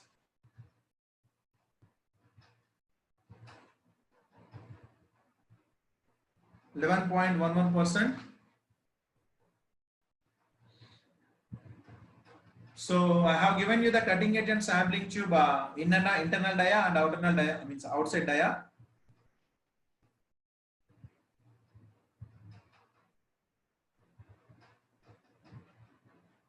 There are a lot of questions based upon the standard penetration test that we will be discussing. A standard penetration test. With the standard penetration test, we are going to complete the soil exploration, and then within 10 to 15 minutes or half an hour or 20 minutes. So within half an hour, we can end up the sheet pile walls. So that will be the end of the gauge for today. So now let's see. In seismic exploration method, means seismic refraction method, velocities V1 and V2 were 600 and 4000. I said you V1 is velocity of direct wave. Yes. And V2 velocity of refracted wave. So what is the V1 given? 600 meter per second. What is V2? 4000 meter per second. That distance corresponding to break point of velocities. You see, you know the graph, right? If this is the distance, and if this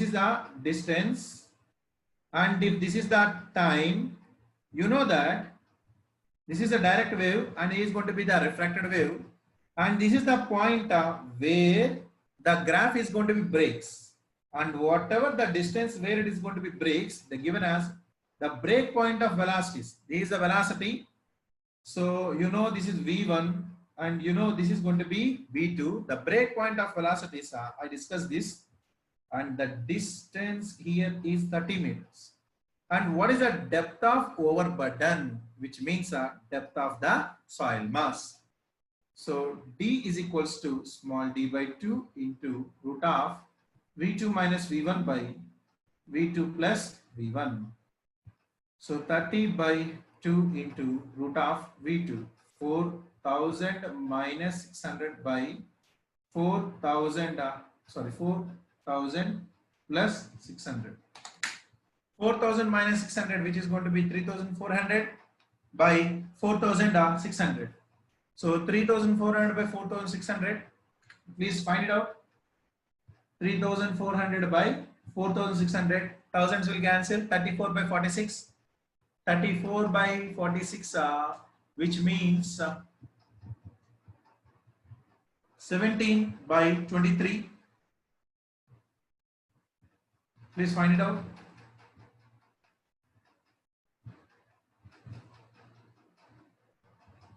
So if you solve it, it's going to be 12.89, and nearest value is going to be 12.9 meters. Answer is going to be C. Answer is C. See, for the gate, the ground improvement techniques is not there. You don't need to worry.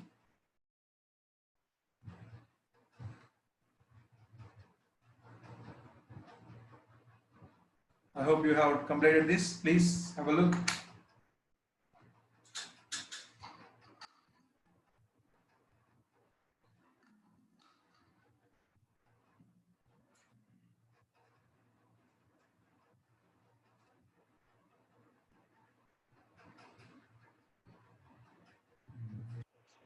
Situations. Okay, the most important next method is standard penetration test. Now, please have a break. It's 11:20. So have a break of 20 minutes. We'll start at 11:40. So have a break, please.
Let's start our next session.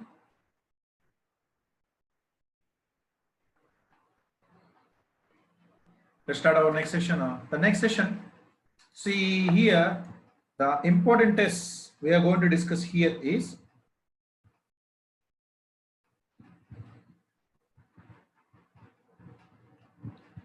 penetration tests,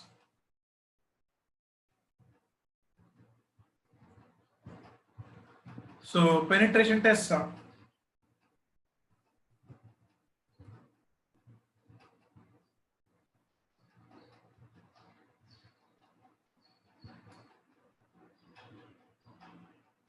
Okay, those who want to take a slide, means I hope you have taken already. I'll be giving from 1 completed 2, 3. I'll give 5 seconds for every slide. You please, if you want, you can take a screenshot. It's up to you.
Okay, fine.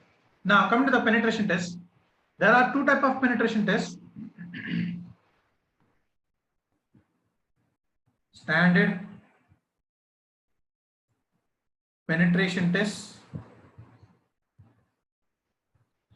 which is suitable for all soils, but mainly cohesionless soils, which is suitable for all soils, but mainly cohesionless soils. And cone penetration test,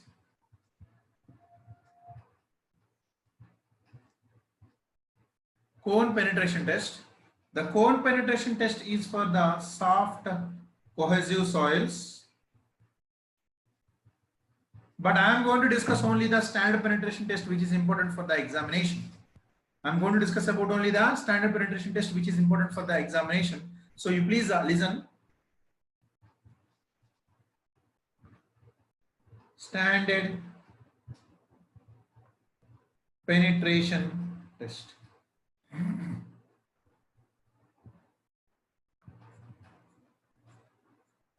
Standard penetration test.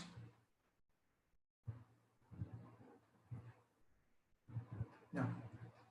So in the case of the standard penetration test, see, you can do this test for any type of soil mass, but mainly I said you for the cohesionless soil. So the purpose of the standard penetration test is to determine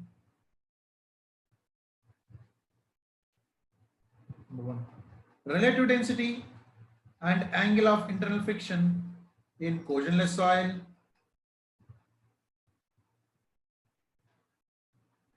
and number 2, unconfined compressive strength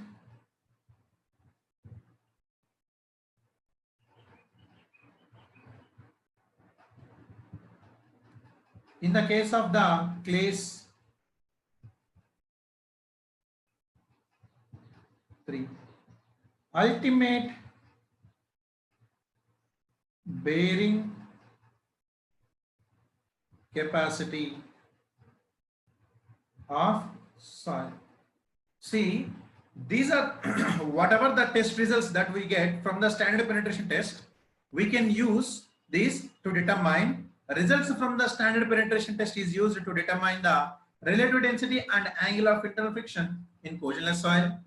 and unconfined compressive strength and ultimate bearing capacity of the soil mass. So now let's see the procedure. Whatever the tests are, here, the tests are going to be conducted for every 2 meters.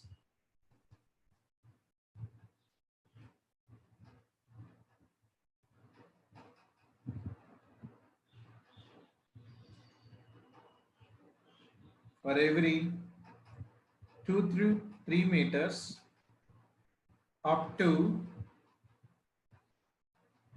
depth of exploration. So now what we do is we are going to dig a borehole.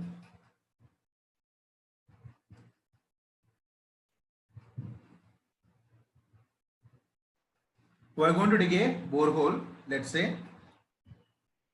Whatever, this is nothing but the ground level.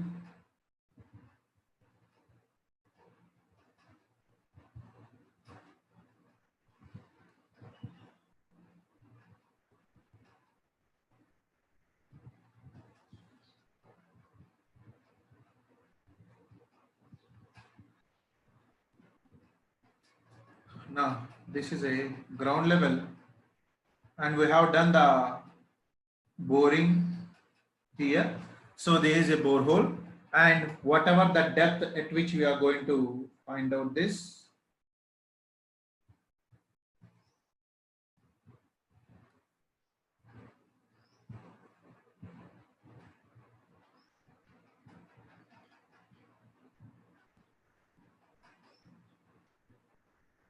So whatever, there is nothing but a borehole. Now let's say the depth as D.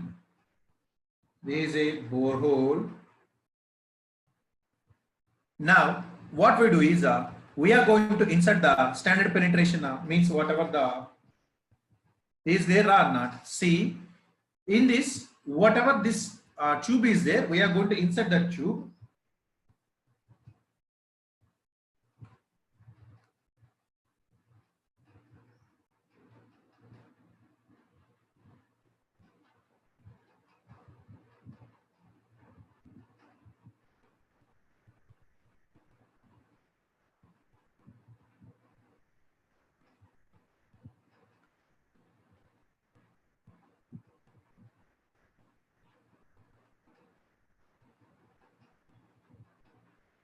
So now these are going to be the cutting edges. What I am representing here is a cutting edge.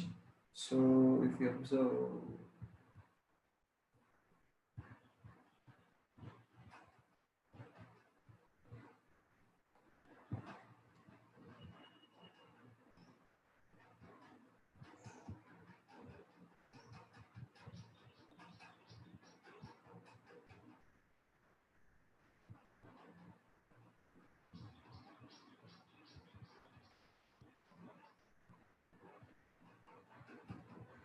so now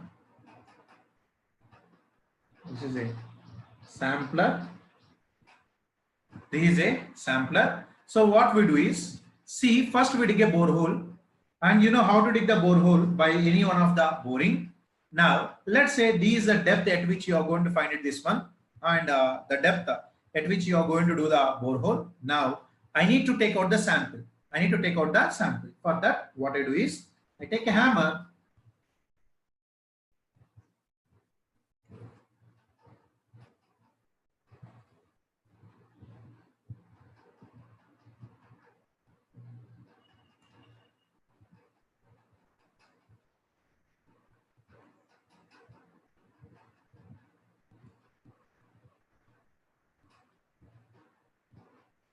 Yes. So this is a hammer, and this hammer has a standard weight as 65 kgs, and this is going to be dropped on this rubber base. This is a rubber base, wooden rubber base, or a base, wooden base. So whatever the height of fall from here to here, the height of fall is going to be 75 centimeters. The height of fall is going to be 75 centimeters. So this is the height of fall. Now, my dear student, when you drop the hammer at a certain height of 75 on the sampler, what happens? Then the sampler starts to penetrate into the soil. by blowing by giving a blow over sampler, it starts to penetrate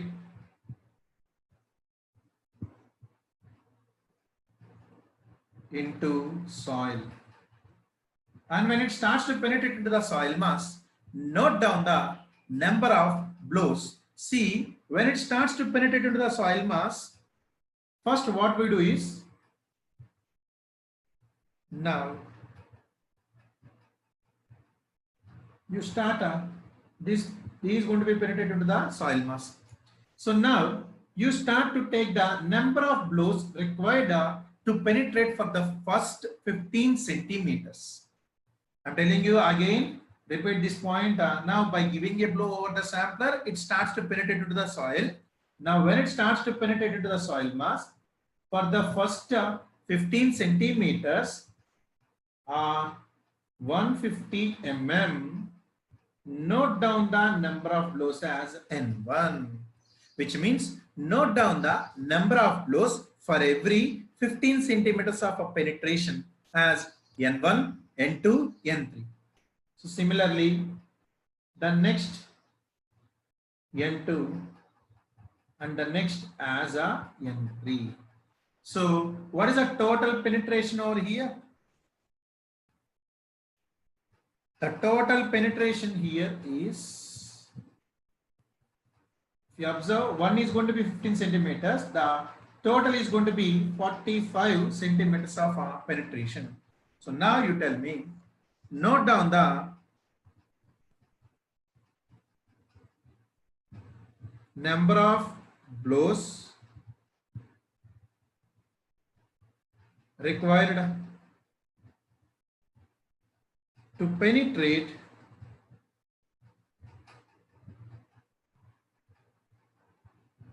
for every 15 centimeters up to 45 centimeters as N1, N2 and N3.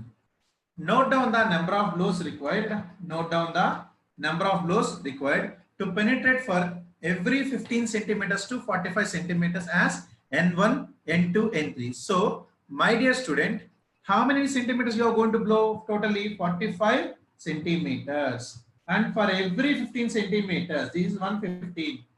And this is going to be other 15. You are going to note down the number of blows as N1, N2, N3. And standard penetration number is recorded as total number of blows excluding for first 15 centimeters. Excluding for the first 15 centimeters. So my dear, once you know this, note down the number of blows N1, N2, N3. What we are going to do is we neglect the first 15. Sir, why the first 15 are going to be neglected, sir?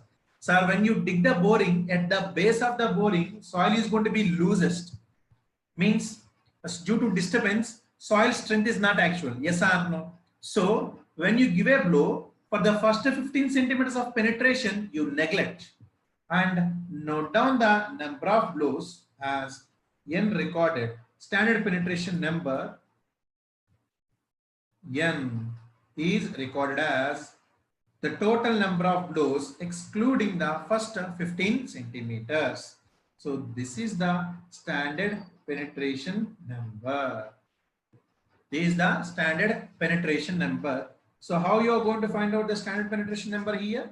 The standard penetration number is going to be found as excluding, means by removing the first 15 centimeters number of blows, whatever there, N2 plus N3. Now, you see, once you record this,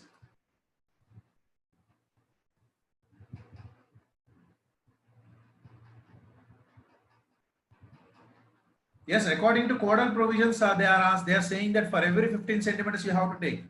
Okay.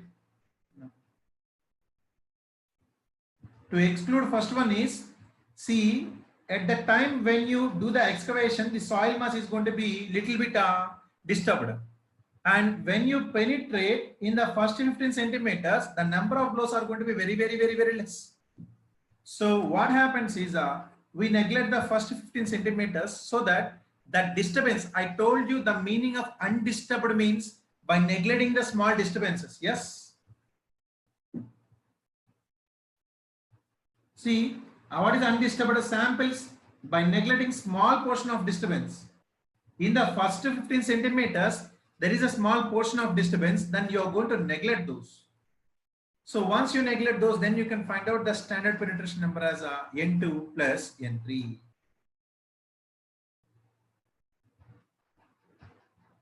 Now, you see,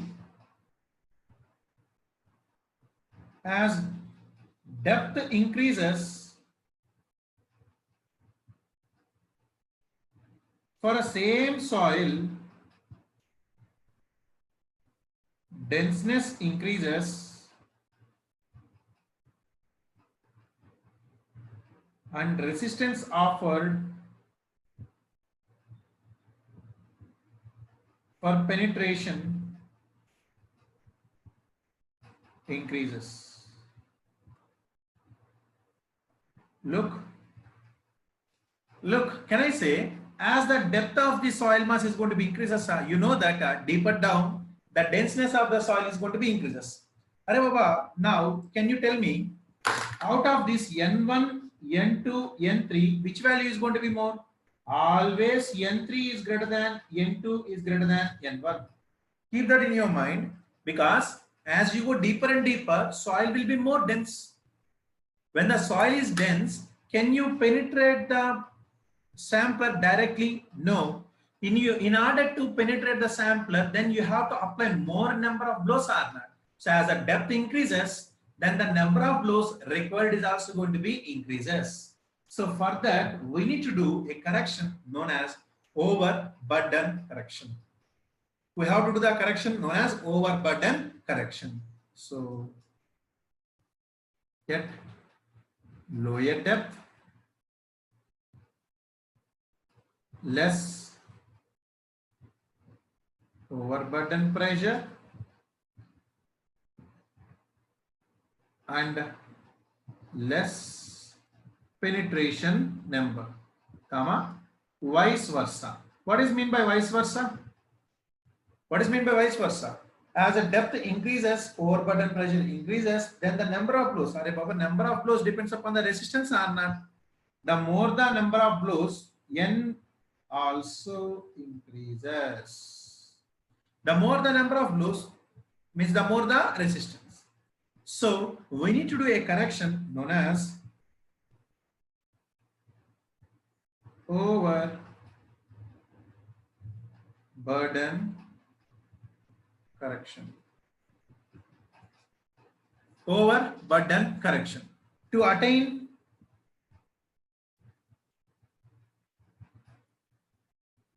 one value of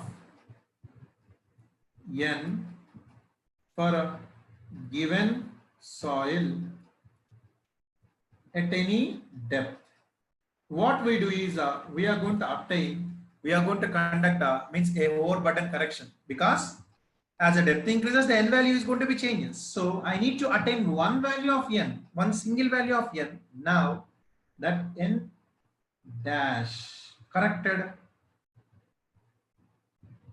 value, N dash is equals to N into 0.77 into log base 10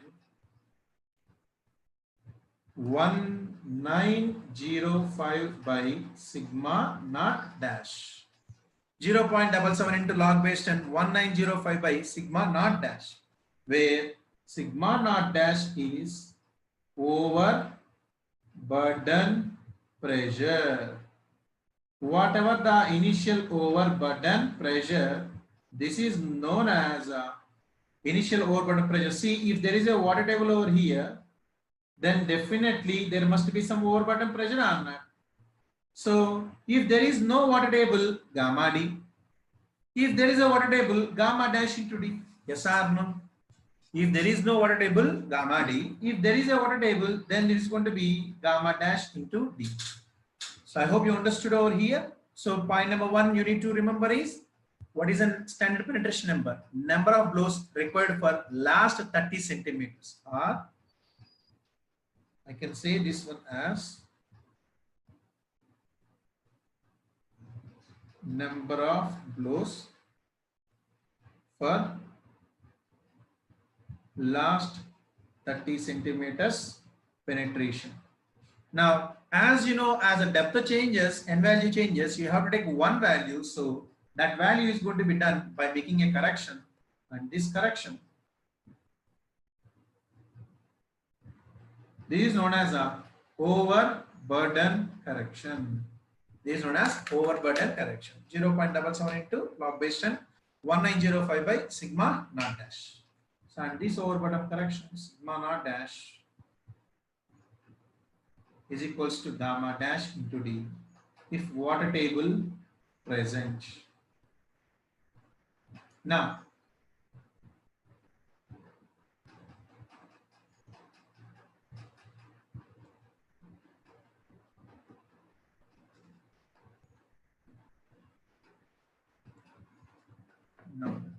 see, if water table is going to be located, now if water table located and soil is fine sand or silt, comma, especially in dense sand, especially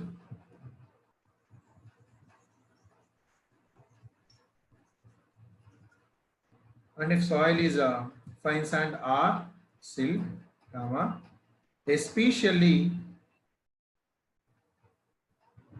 in dense sand during hammer blows due to vibration. See, repeating the same point again and again. In the case of the dense sand, during hammer blows due to vibration, interlocking between particles gets break and soil starts to dilate.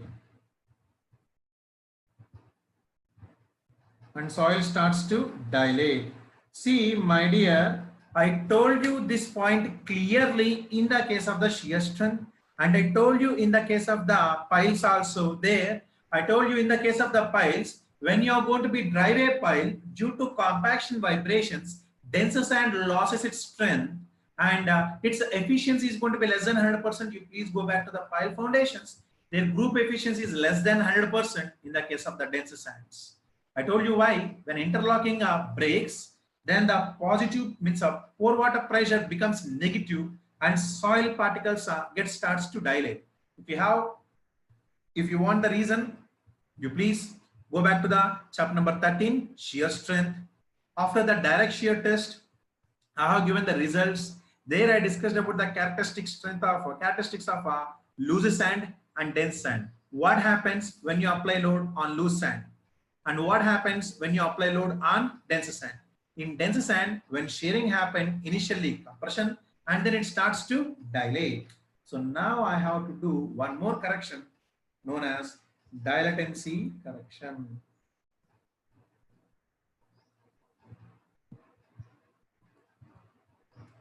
Dilatancy correction.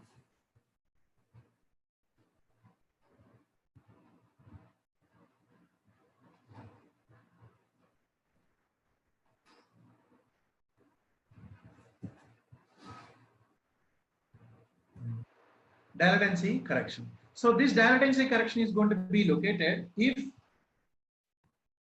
water table is present and soil is fine sand or silt. Then only we go for the dial-latency correction. So now coming to the dial-latency correction. In the case of the dial-latency correction, n double dash is equals to 15 plus n double dash is equals to 15 plus half of n dash minus 15. See, what is the meaning of this one is, whatever the n dash you got right, what is meant by n dash? Corrected value after overburden correction. You see, n dash means corrected value after overburden correction. Okay. So just simply what I say is, if the n dash is going to be, like a 30, let's say if the n dash I got is 30 now. If the n dash is going to be 30, then what is a half of that n dash minus 15? So n dash is 30. 30 minus 15, 15. 15 by 2, half, 7.5 plus 15. When n dash is greater than 15. This will happen in the case of the dense sand. In the case of the dense sand. And n dash is equals to, n double dash is equals to n dash when n dash is less than 15. This happens in the case of the loose sand.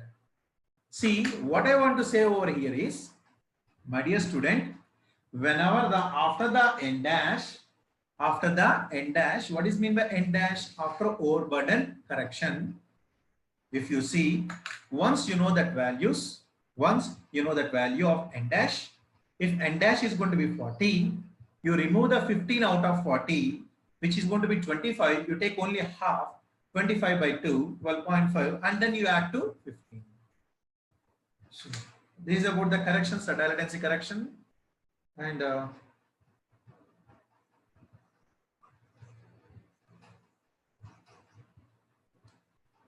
this represents when n dash less than 15. This is a loose sand. So n double dash is equals to n dash. Keep that in your mind. So if you observe, yes. So when this is going to be useful? When n dash is less than 15, in the case of the loose sand, you don't need to do any correction, but in the case of the dense sand, you have to do the correction. The correction is known as a dial-latency correction.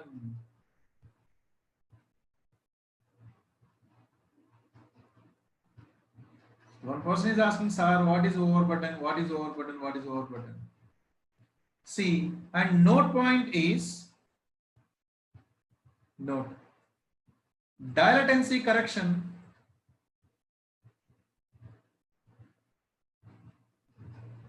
should apply after overburden correction only.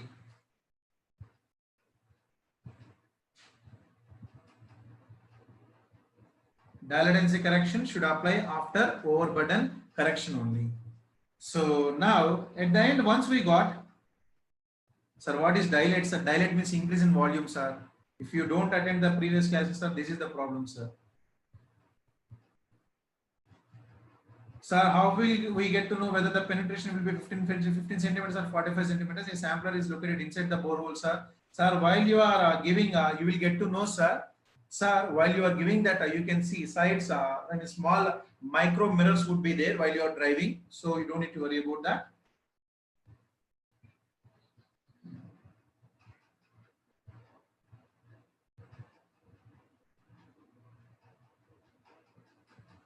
Now you see, this is a dial-latency correction. So see, after the corrected values, what is meant by n double dash? N double dash means SPT, standard penetration test value after all corrections. And whenever the SPT value, which means a standard penetration number, is greater than 50%, soil is heavily dense. 50% soil is heavily dense. I'll show you. And now at the end, once you got this, then there is a one table for based upon the SPT value n, based upon the SPT value n, SPT n value, based upon the SPT n value, relative density phi, Qu, unconfined gamma. So these are for the sands and this is for the clay. So you can find out the correlation between the ID, phi and all those things. Whenever the SPT is going to be more than 50%, more than 50 means when the standard penetration number is going to be more than 50, soil is going to be heavily dense. See, that is direct after the correction itself. I am writing this one, and whatever the correction here is going to be C naught into n. Please look over this. N dash means C naught into n. What is this C naught, sir? The C naught is going to be 0.77 into log base 10 1905 by sigma naught dash. What is meant by C naught? Overburden correction. Please have a look. After this, I will start the question. Please have a look once.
Yes, I will be uploading this one. You see, have a look.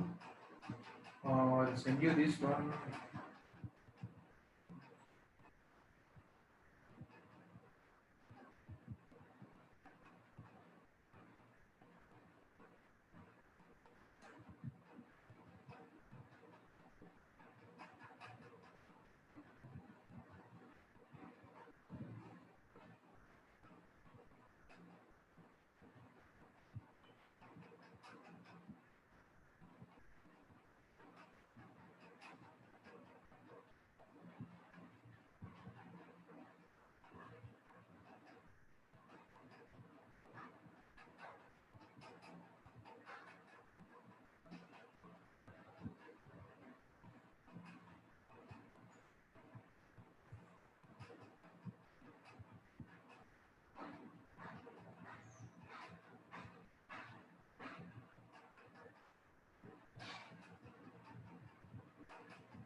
So I hope you can see this.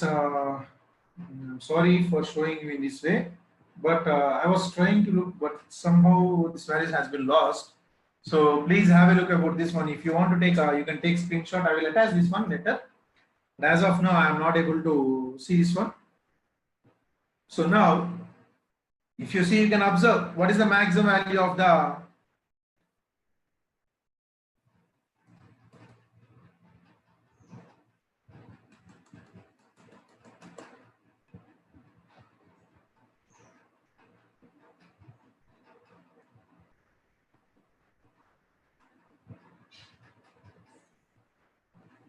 So you can observe what is the maximum value of the standard penetration resistance N.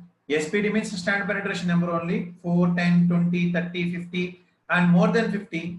If it is going to be more than 50, very dense. So relative density will be there. Please observe that.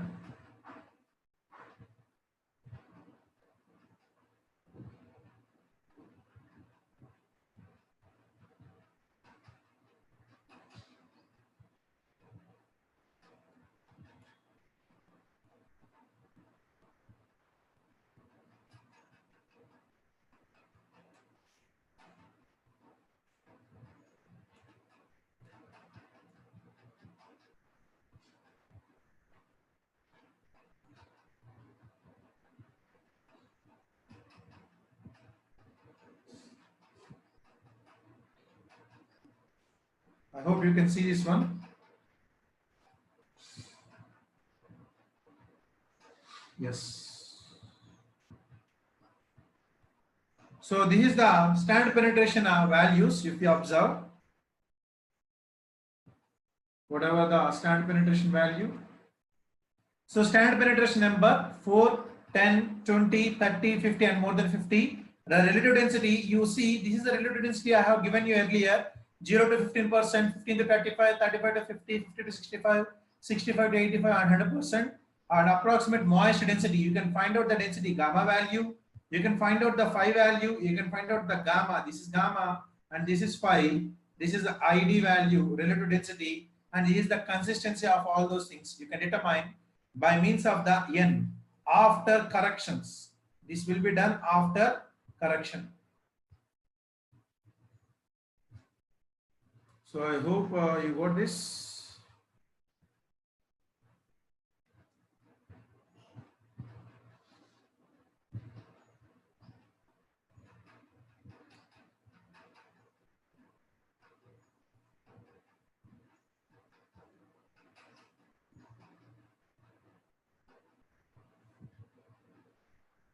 I'll be sharing that with you, don't worry.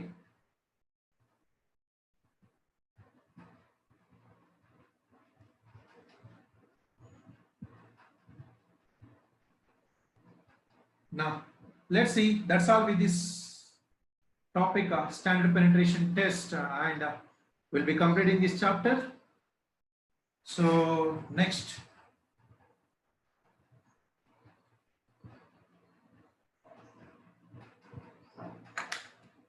So please respond to my question. Tomorrow holiday is there or not? Is that a question? Is that a question? Well, from starting of the class onwards, Mr. Anonymous Identity, you are sending this message. Okay, tomorrow, yes, I am telling you, tomorrow the people, for the gate people, there is a holiday. Tomorrow, there will be a holiday. For the gate people, but for the IS people, we are going to see the extra syllabus. So, and today is the last class that I am holding with the gate students. And I hope you people have enjoyed the classes. A cone test is not important for. So cone test, you don't need to worry about the cone test. I hope you people enjoyed the class and you understood the concepts well. Hope so. Exam, see, I'll be in touch with you no matter what. So I'll be in touch and some or other way. I'll be in touch and moreover that I'll be sending the assignments in between. No matter means the person next whatever the next subject is there, so I can be in touch with them also, so I can get to know that what is happening, and I'll be sending the assignments and whatever the required things also. Don't worry about that.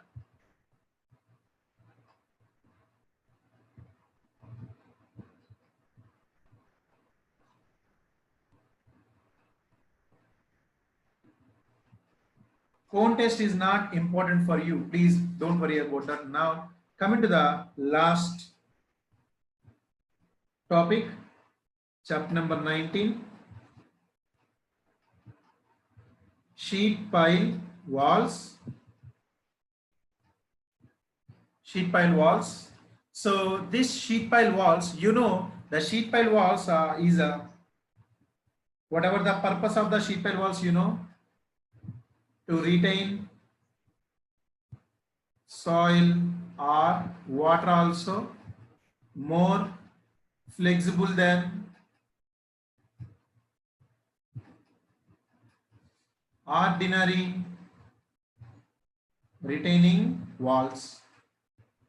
See, from this chapter, throughout the gauge, there was only one question has been appeared throughout the gauge.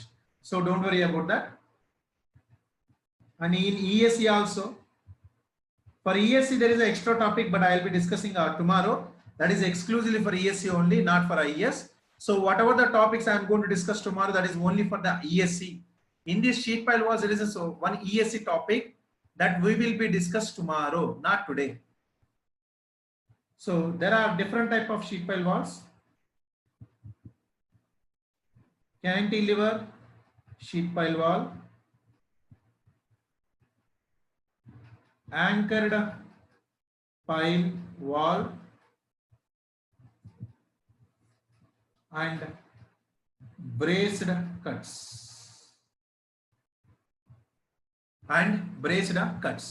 See, braced cuts is also nothing but a sheet pile which are going to be connected with this is a sheet piles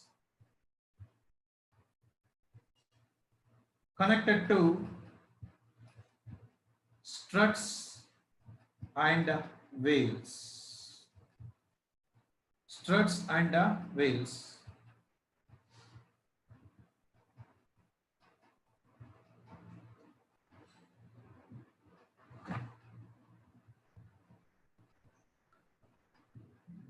Okay. So now, if you observe, there will be a cantilever sheet pile wall, and in the case of the cantilever sheet pile wall,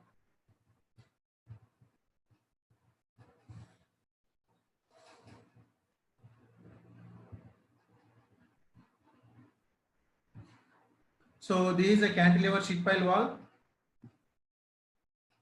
and whatever this is nothing but a dredge line, and this is the retained soil mass. So now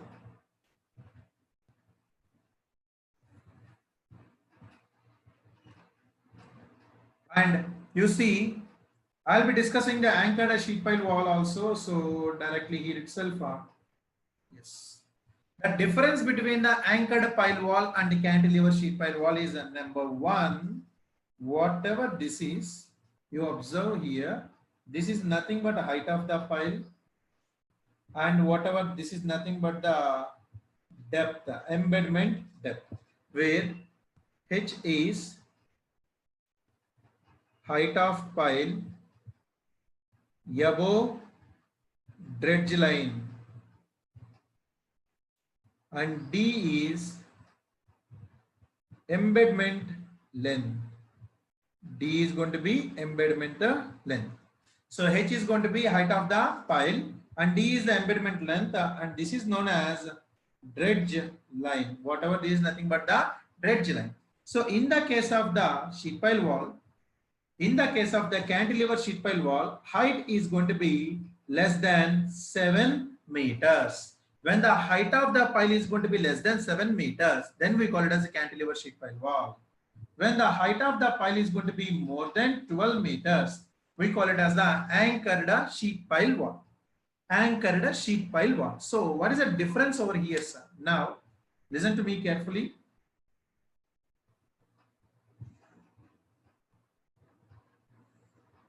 I have explained this one. the cantilever, in the case of the earth pressure theories, I hope so, if you remember. So, due to this wall movement, when the wall moves away, then you can see the failure is going to be takes some rotation over this point, right? So, whatever the rotation over here, please observe, everybody.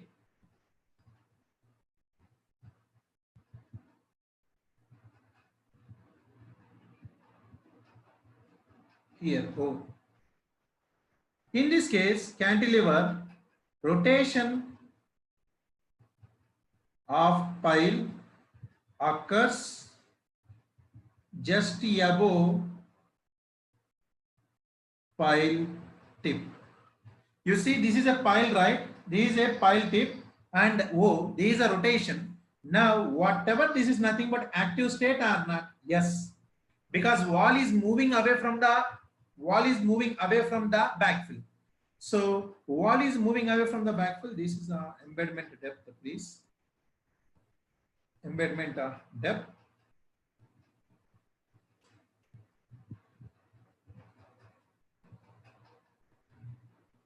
Whatever this is nothing but the dredge line.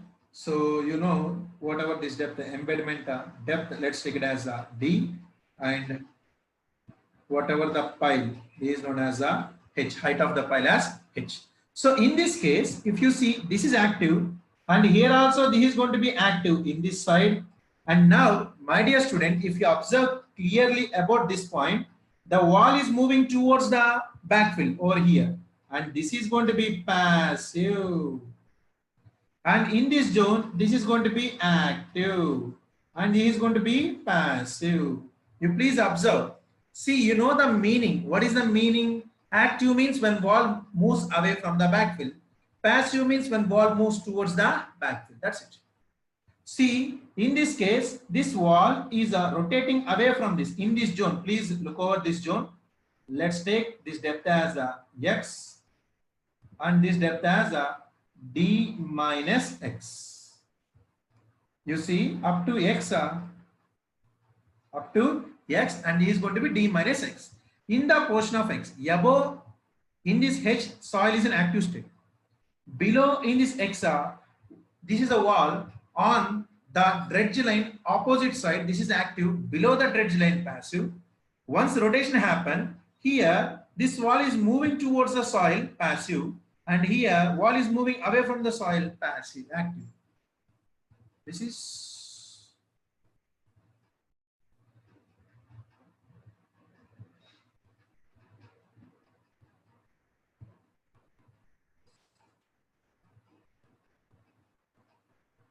so okay. So that's about the anchored sheet, means a cantilever sheet pile wall. You don't need to worry about any other things regarding means beyond these points. Now coming to the anchored pile wall. In the case of the anchored pile wall, you see,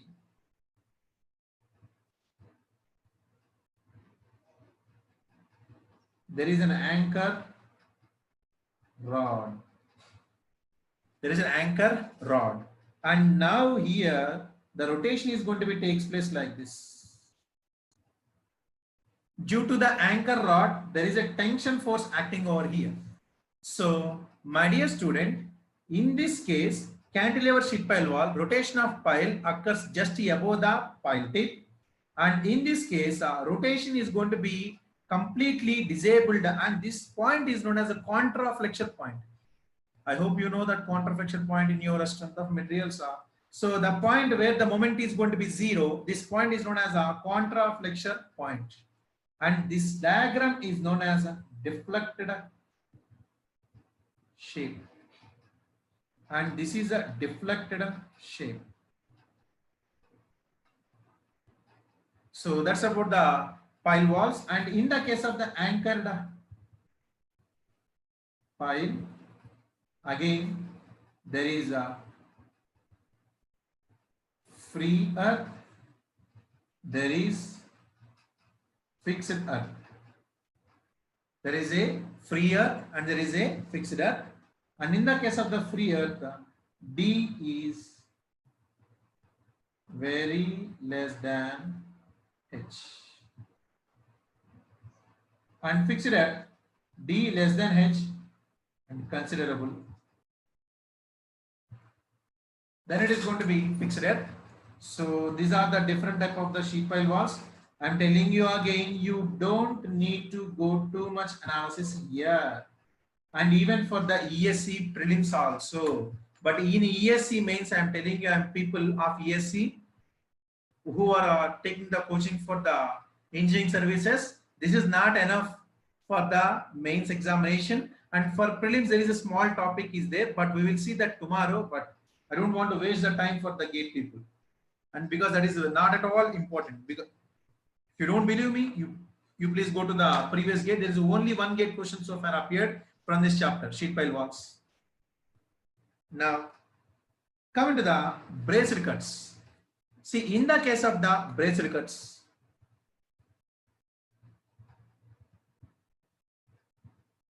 first what we do is,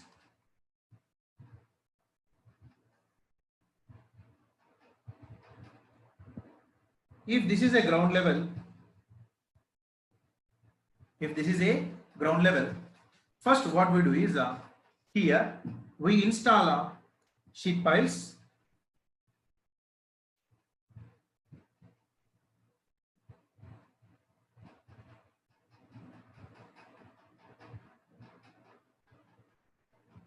We will install the sheet piles.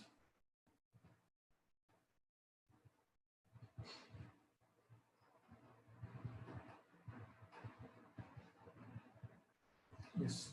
So whatever, this is nothing but the sheet piles, and then what we do is we excavate the soil mass present inside of the sheet piles.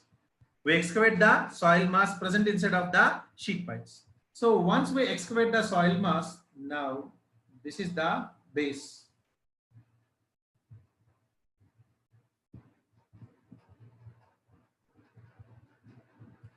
Once we excavate the soil mass, this is the base. See, this is just looks like an excavation only, right? But now let me go back to the earlier figures. My dear, if you look over here, this is nothing but braced cut. I said you see, whatever this is nothing but the lateral support, which is nothing but sheet pile, right? First I am doing the sheet piling, and then what I do is I am going to provide the struts. I'm going to provide the struts. Apart from this, there is one more beam which is going to be connected or parallel along. There will be one more beams, and these beams are going to be known as wales. Those beams are known as wales. So first you drive the piles, and then you remove the soil, and then you are going to construct the struts. Whatever, this is nothing but the strut. Whatever the nothing but the strut. So now what I'm going to do is here.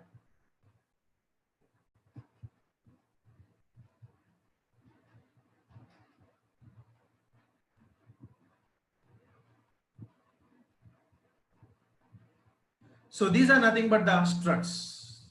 Just simply look over this figure. You can understand. Whatever, there is nothing but the struts.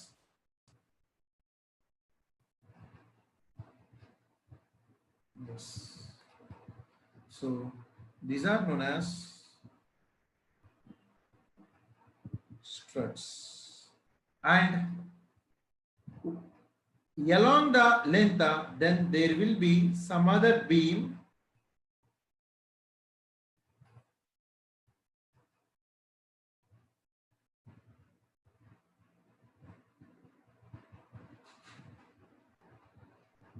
and whatever, this is nothing but a wale. So if you see, this is a braced cut, and mind it, the first strut, the center to center spacing between struts should be minimum of 2.5 meters. The center to center spacing between the struts should be minimum of 2.5 meters. So now If you draw, in this case of the brazier cuts, what you require exactly is, see, these are going to be preferred. These are going to be preferred. So to provide more stability,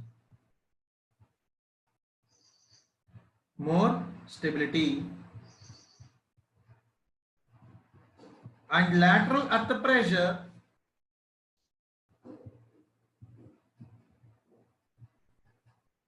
is different from Rankines. Whatever the lateral earth pressure we have seen from Rankines, it is going to be different over here. So in the case of brazier cuts, what we need to know here is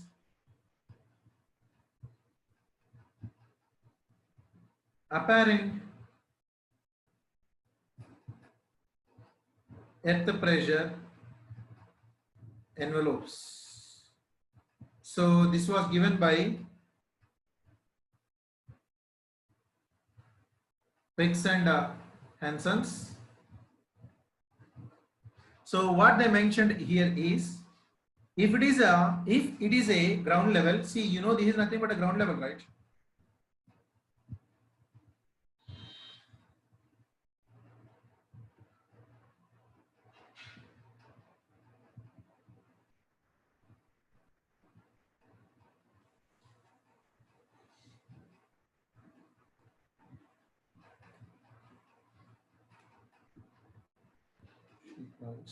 You know, this is nothing but a ground level. Then the apparent earth pressure envelopes are going to be, first, in the case of the sands,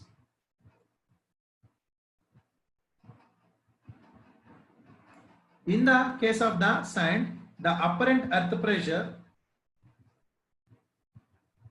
at any depth is going to be uniform. The apparent earth pressure at any depth is going to be uniform. And from the experiments, this is going to be happen in the case of dense sand. This is I can say that in the case of sands. In the case of the sands, this is going to be 0.65 Ka into gamma H. So whatever this is nothing but the apparent earth pressure envelopes. Now, what I am drawing is apparent earth pressure envelopes. This is from the Picks and Hansons. Based on the Picks and Hansons, this is one. This is not the one that I am saying. Based upon the Picks and Hansons, he mentioned that. So the apparent pressure distribution is going to be looks like this. Yes. And similarly, along this line, means along the pile,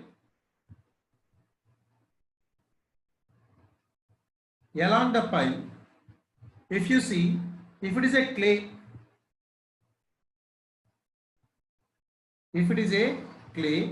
and moreover, if gamma H by Cu is less than or equals to 4, if gamma H by Cu is less than or equals to 4, it was observed that the pressure distribution varies linearly up to 0.25 H. The pressure distribution varies linearly up to 0.25 H, and then it remains a constant, and then again it is going to be varies linearly at the bottom 0.25 H. So in the case of the earth pressure, see, whatever the earth pressures we see in the case of Rankines is different, and the earth pressures in the case of the brazier cut is going to be different. So now the earth pressures over here is, observe,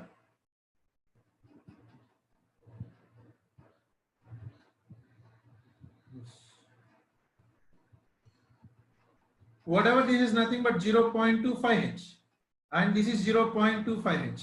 Let's take the height of the sheet pile wall as a H.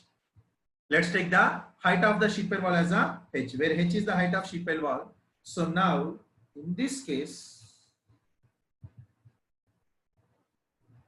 whatever this value, this is going to be 0.2 to 0.4 gamma H. 0.2 gamma H to 0.4 gamma H.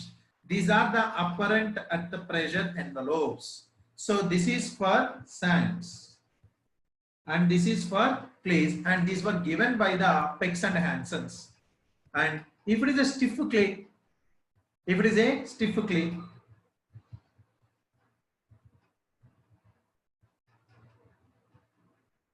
where gamma h by Cu is greater than 4. In this case,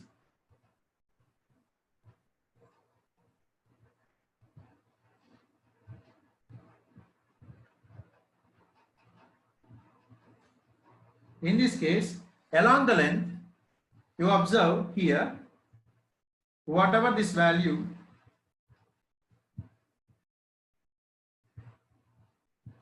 is going to be varies linearly up to 0.25, and then it is going to be constant.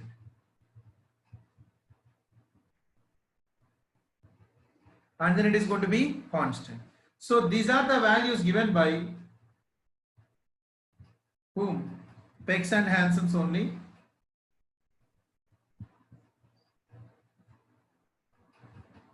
These are the values given by the Peck's and Hanson's. So at the pressures, again this is going to be up to a 0.25 H, and whatever this value is, gamma H minus 4C.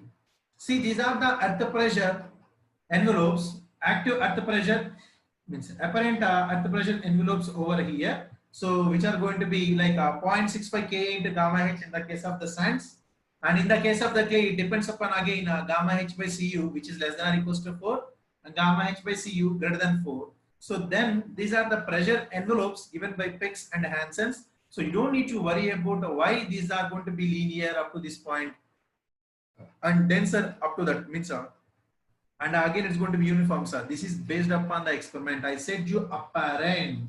The meaning of apparent means by conducting the experiments, and this represents the empirical data. There is no peculiar proof or derivations for this, but what they mentioned is from their observations, it was looks like the pressure is going to be varies in this fashion, and these figures are important. Sir, if I ask you force, then the area of the pressure distribution is nothing but the force, right? So with this, my dear, we have completed the questions. Means if we complete the questions, then we can be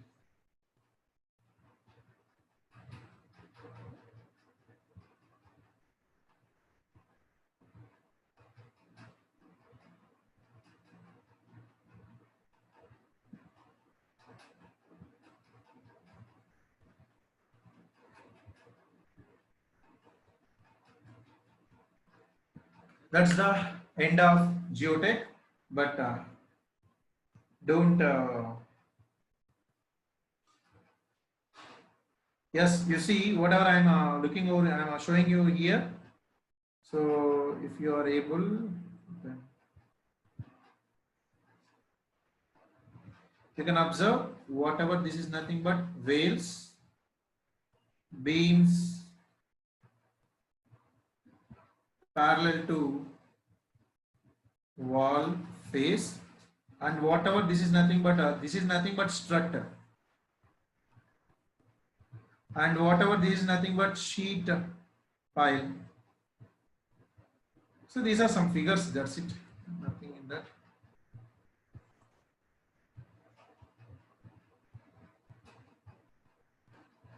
I have given you the pressure envelopes also here, but you don't need to worry, I have given already. Now everybody,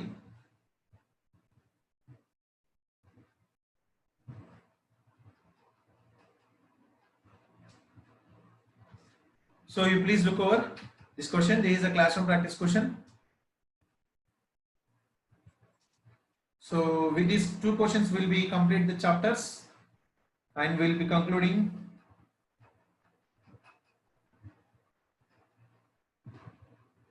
So now, during the subsurface investigation for design of foundations, a standard penetration test was conducted at 4.5 meters below the ground surface. So standard penetration test was conducted at 4.5 meters, and penetration depth for every 7.5 centimeters, they have given a number of blows.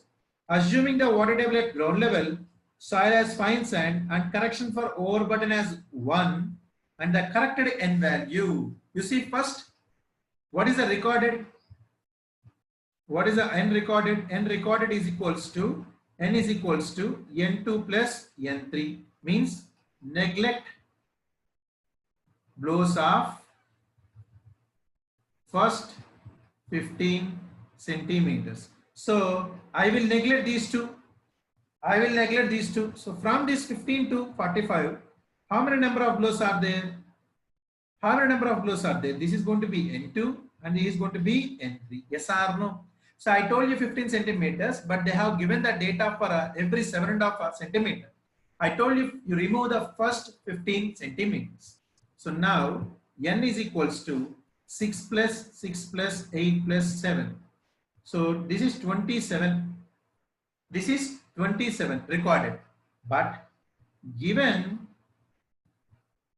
overburden correction,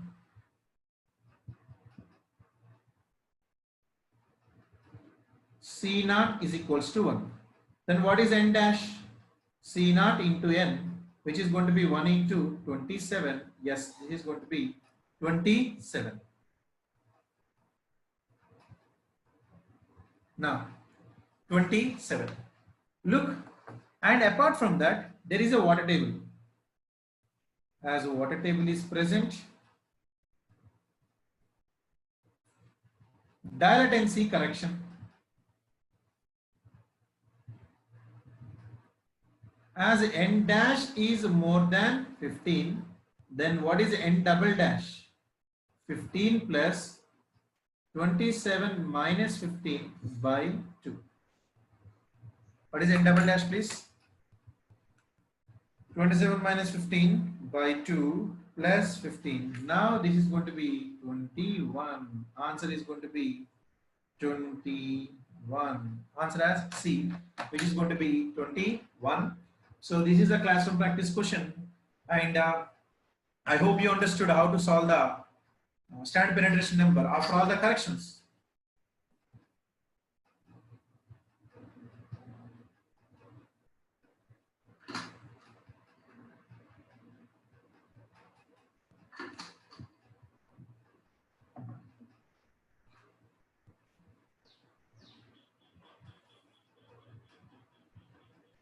Yes, fine sand, whatever it is, what happens?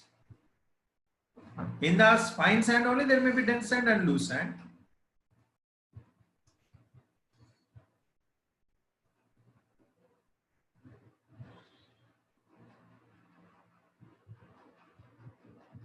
But they have given fine sand. Okay, fine. If the water table is present and if the soil is fine sand or silt, then I told you dilatancy correction is there. Okay, I hope you understood this. Now,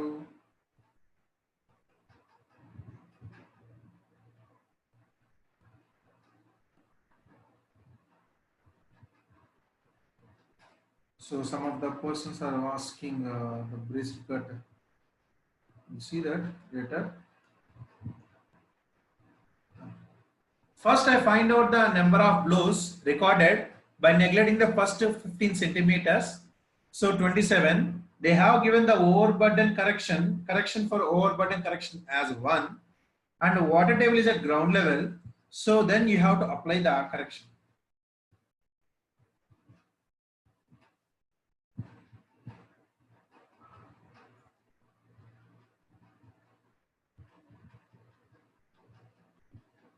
Now you see this question, please.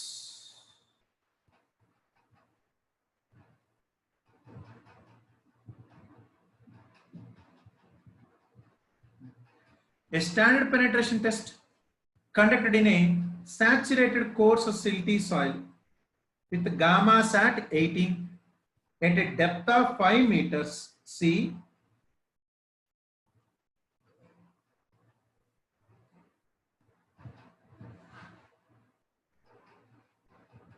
At a depth of 5 meters, we have yielded a N value at this depth 5 meters. What is the N value they have given? 12.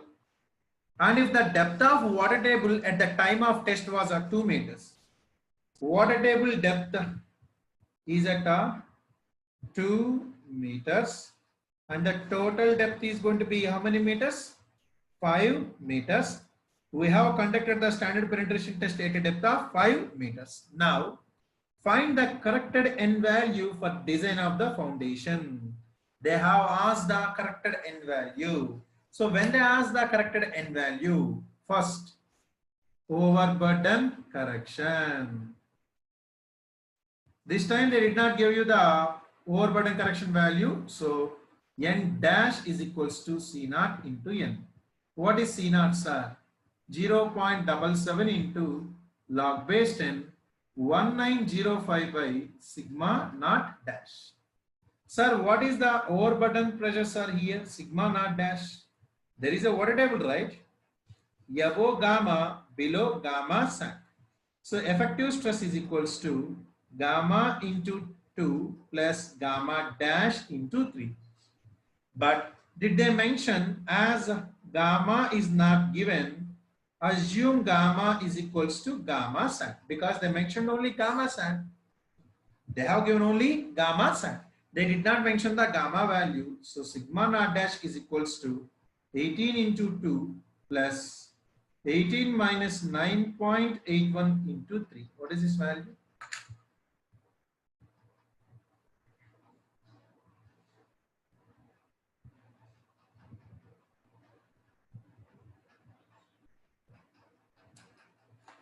Which is going to be 60.57 kilopascals.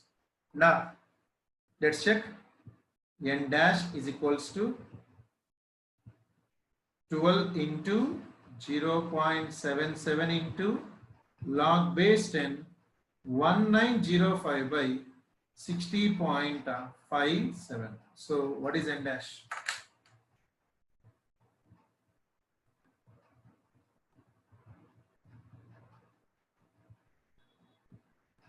Which is going to be 13.83. 13.83.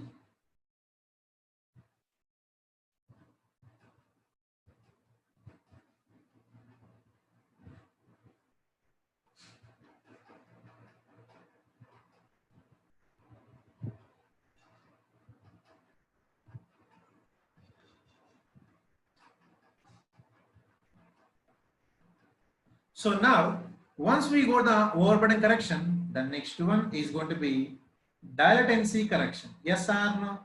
What is mean by dilatancy correction? So as a water table is there, yes or no? Yes, where is the water table? Yes, water table is there, and the soil is going to be silty soil, right?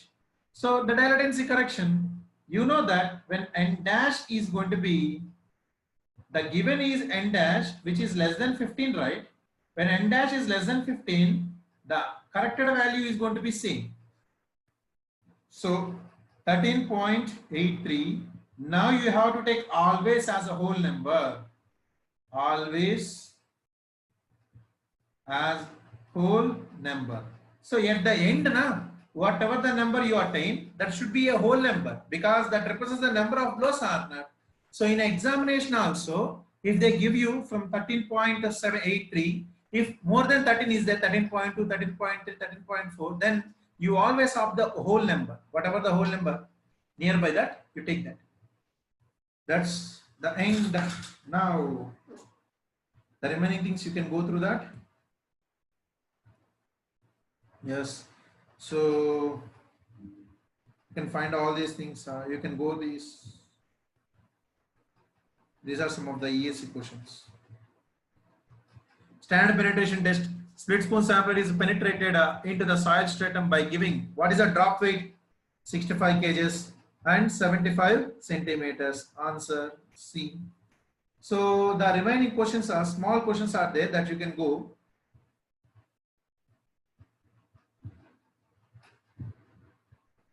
The standard penetration test is reliable method for measuring the relative density of granular soils. Yes. For a sand having the same relative density, N values remain the same at all depths. No. I told you the values for a same soil mass, as a depth changes, N value is going to be changes. Now you eliminate 2 in the options.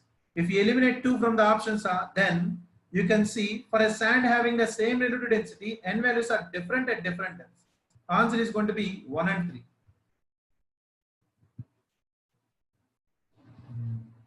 So I'm leaving the rest things for you because I have done what I can do. And now I'm leaving you the rest of the things. You please go back. So those who wants this to be copied, you can. With this, my dear gate fellows, I hope this is 38th day. I think so, 38th or 36th. Yes, 37th day. Sorry, this is the 37th day. I hope you people enjoyed this subject, and I'm telling you, this is one of the toughest subject to be learned in your entire BTech, and I hope I made a little bit easier for you. So with the number of chapters we have done, and we have covered a lot of gate questions, lot of IS questions, and I have been explained you clearly which chapter has more weightage and which chapter has less weightage while we are discussing in which chapters ESE is going to be more important, gate is going to be more important. You have all the resources, and from my side I have given whatever I can, and meanwhile I'll be in touch with you students. So I hope you have my mail ID. So my mail ID,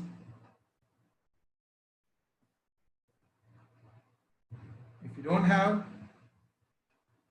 pawan.ace faculty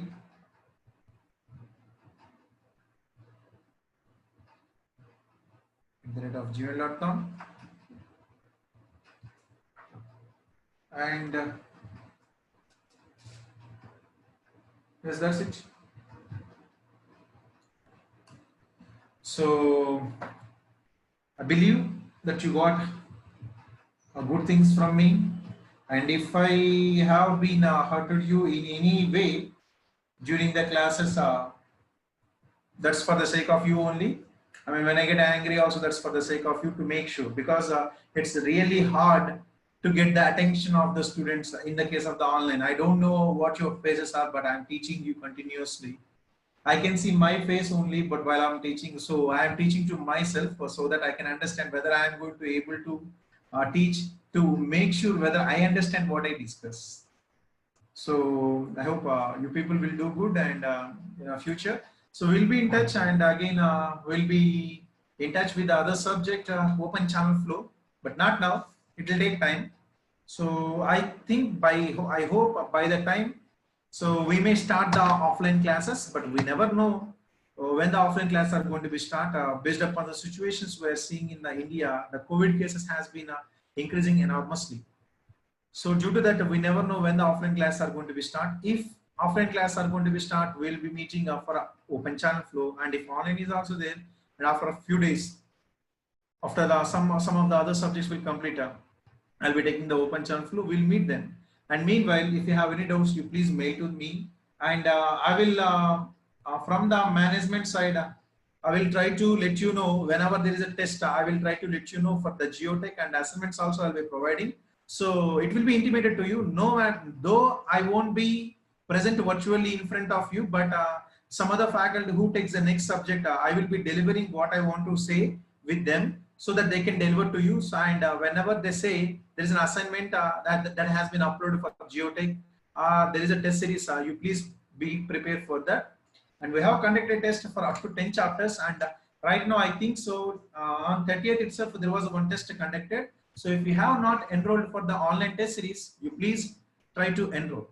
And one more thing, recently I have released videos in DeepLearn also. So DeepLearn, I hope you know that DeepLearn is a online program of ACE Engineering Academy itself for the recording videos. So myself has recorded the videos of the geotechnical engineering, and if you have any friends of yourself, means yours, who are interested in taking the coaching, and those who don't want to go with the online classes, or those who wants to only the recorded classes, you please prefer them the DeepLearn, and that is a very good, very good to very good over there. And the same explanations I have given there also. So if you have any friends who are referring for the, means who wants to take the coaching in the ACE as an online platform, you prefer them, go for the DeepLearn. That will be very advantageous, and the recorded videos would be there for the next 1 year. So all the best for all of you, my dear students.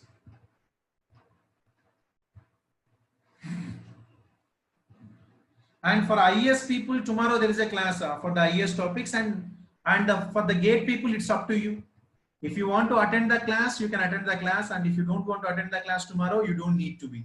So if you want to be attended, yes, nobody is going to be stop you, and if you don't want to, nobody is going to be pull you off. By today, geotechnical engineering for GATE from chapter number 1 to chapter number 19 with the soul for ESC and GATE, everything has been covered. So I thank you from bottom of my heart. You have built up confidence in me subject. Though you took more time for completion, you have given your 100% effort in teaching and explanation more effective way. Thank you by showing pictures, sending PDF, and also your hard work. Wish you very good luck for your future endeavors, sir. Thank you very much. Thank you very much, my dear. Thank you all. And I'll be in touch with the Telegram channel. So, I mean, with this 50% of my work has been reduced per day. So, I'll be in a free time. I'll be taking the doubt clearing session in a Telegram channel. See, and moreover that I'll be available mostly in 6 p.m. to 8 p.m. Those 2 hours that will be more feasible time for me.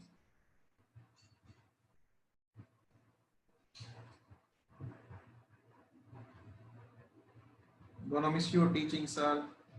Me too.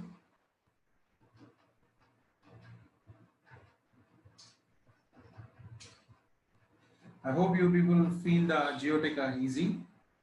So now,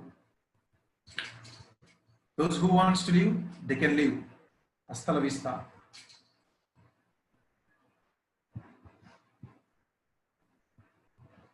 But it's not about only that I teach.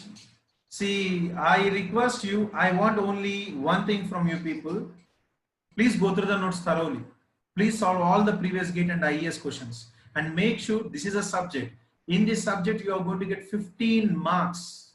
I'm telling you, out of 70 marks of technical, this is a subject of 15 marks.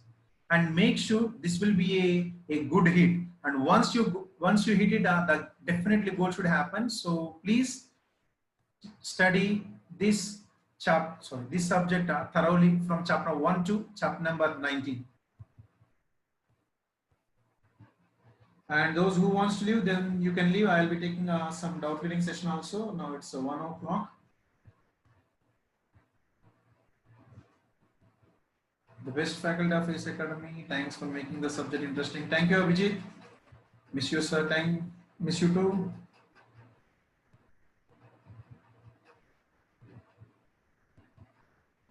For IES students, the day after tomorrow is a holiday. Tomorrow we will be completing the syllabus, so don't worry.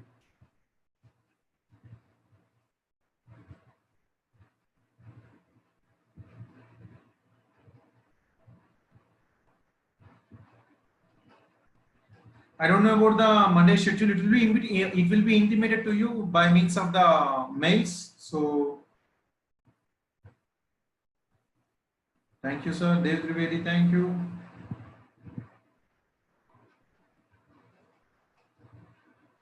No open channel flow, give to other faculties, sir. Okay, my dear.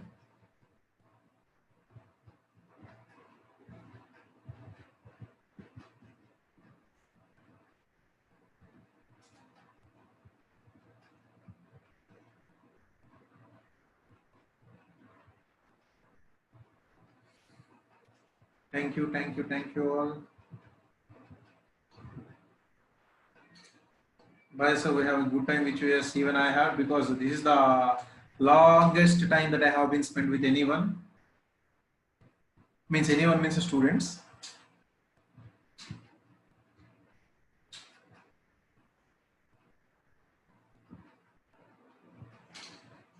Can GATE students attend? Yes, you can attend.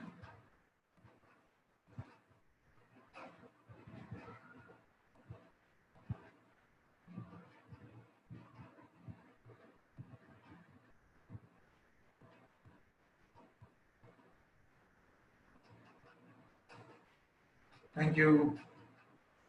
Thank you, Niharika. Thank you, Kavi Mohil Punitan. Thank you, Pravas. Parikshita Pratiksha. Okay.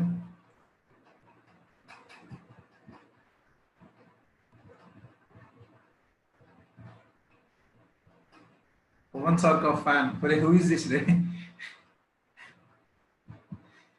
So just can't express my feelings. You inspired and motivated me, sir. Yes, I mean that's the end. At the end of the day, when I hear this, that will make me feel good about my teaching also. Thank you.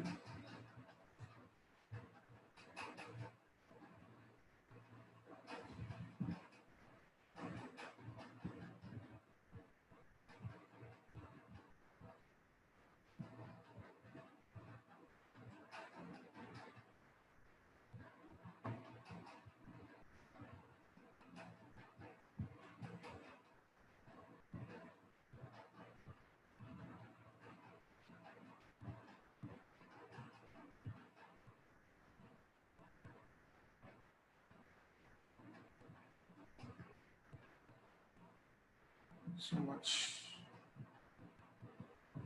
Are there any batches starting? Yes, there is a batch starting on June 8th. You can enroll June 8th in Hyderabad, means offline plus online. June 8th batches are there. And those who wants to go with the home class only, you can opt for the deep learn.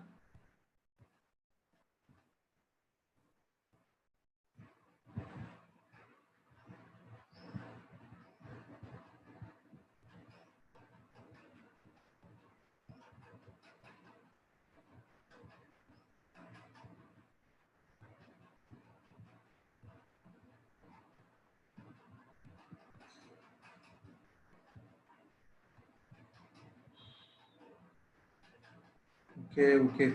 The messages are getting piled up.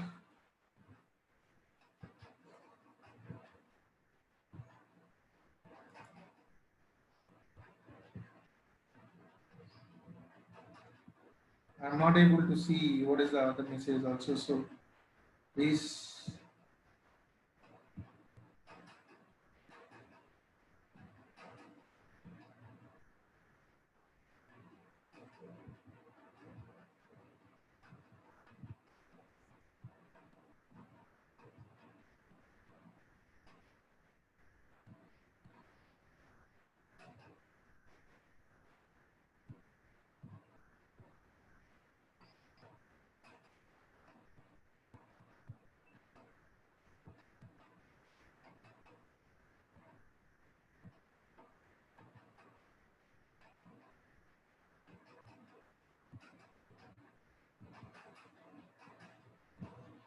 Thank you all. Thank you all.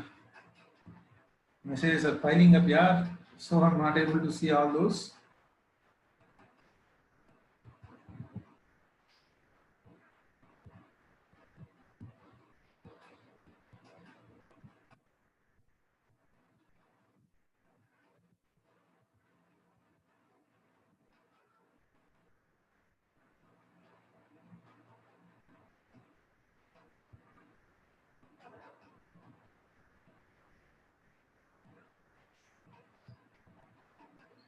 I have downloaded all the video by hacking the server. Can I upload on net?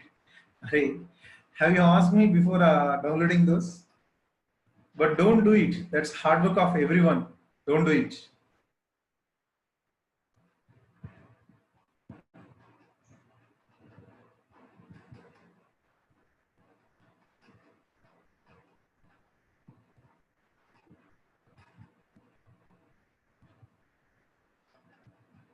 Is AS test series is enough or take another test series additional for practice? First you complete the AS test series, and if you have a time, then you go for another test series.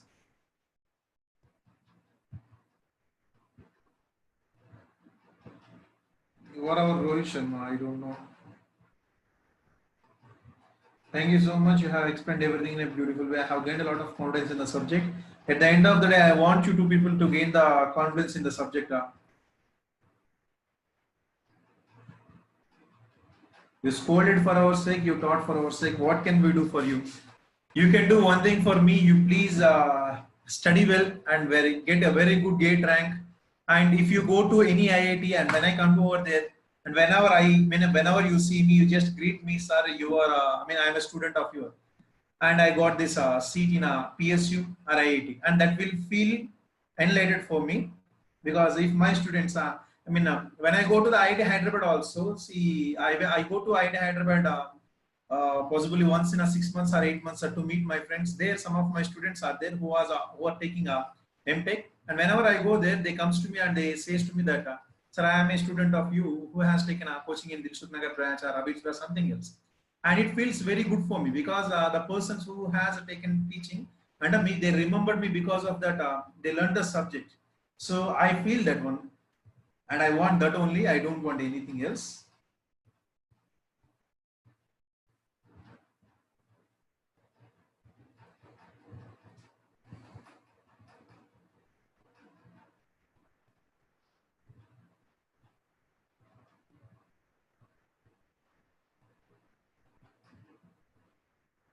So relation between hydraulic conductivity and coefficient of permeability. Hydraulic conductivity and coefficient of permeability both are same, Nana.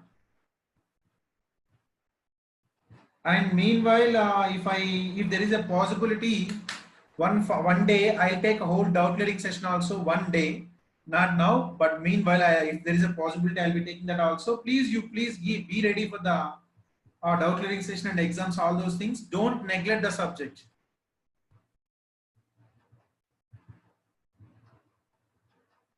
Link of Telegram channel, please. See, it was there. Please check it. A Civil.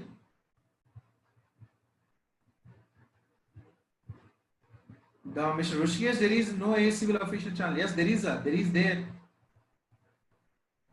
Make your Instagram open. I don't know. I mean, I follow Instagram, but I don't follow much, and I don't want those followers also. I don't use Insta and all those things much.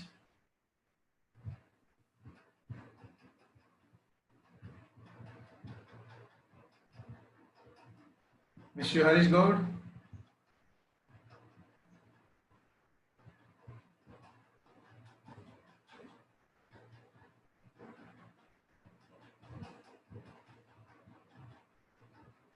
Can I replace your place at the rate of yes?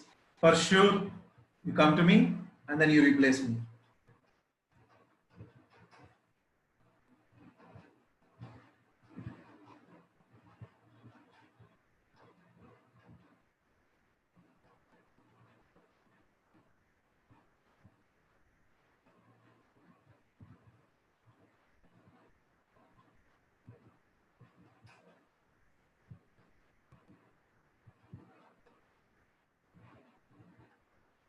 Nyan Ninnu Snihikyu. What is this?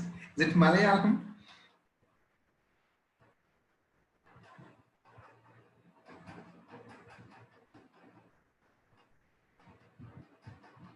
Okay, fine, my dears. So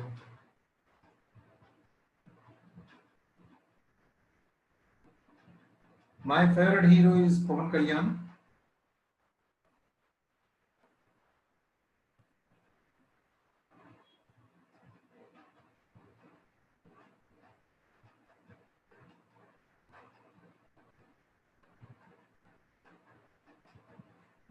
Okay, now let's see some of the questions.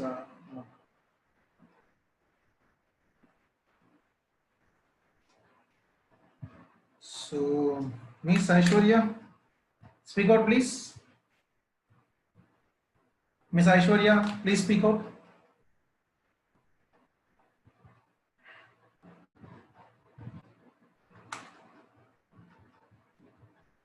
Miss Aishwarya, please speak out.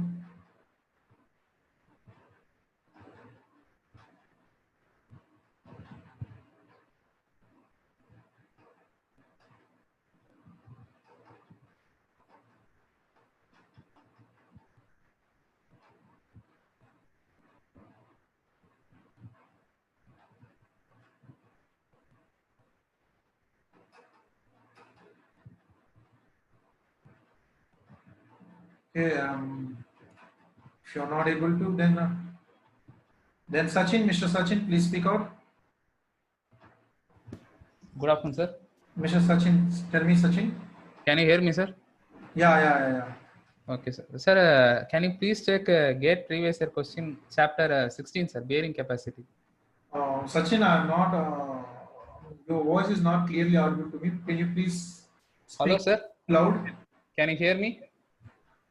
One minute. I'm looking over that. Okay, sir. Yeah. Okay. Fine. Means I have these other laptops, so I miss those. So you please tell me what's the Sir, in a GATE previous year question number 8, sir, 2 mark in the bearing capacity chapters. question number 8.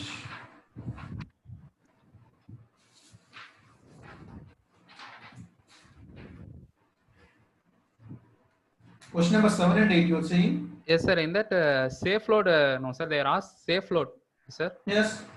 We Load. want to consider QNS or QS, sir. QS ray. Safe load. Na Q is equals to QS. Okay, okay, sir. Okay, sir. Okay. Sir, can you please take chapter 10, sir? GATE previous year question. Chapter number 10. In that 2 mark first question, I can't understand the diagram, sir.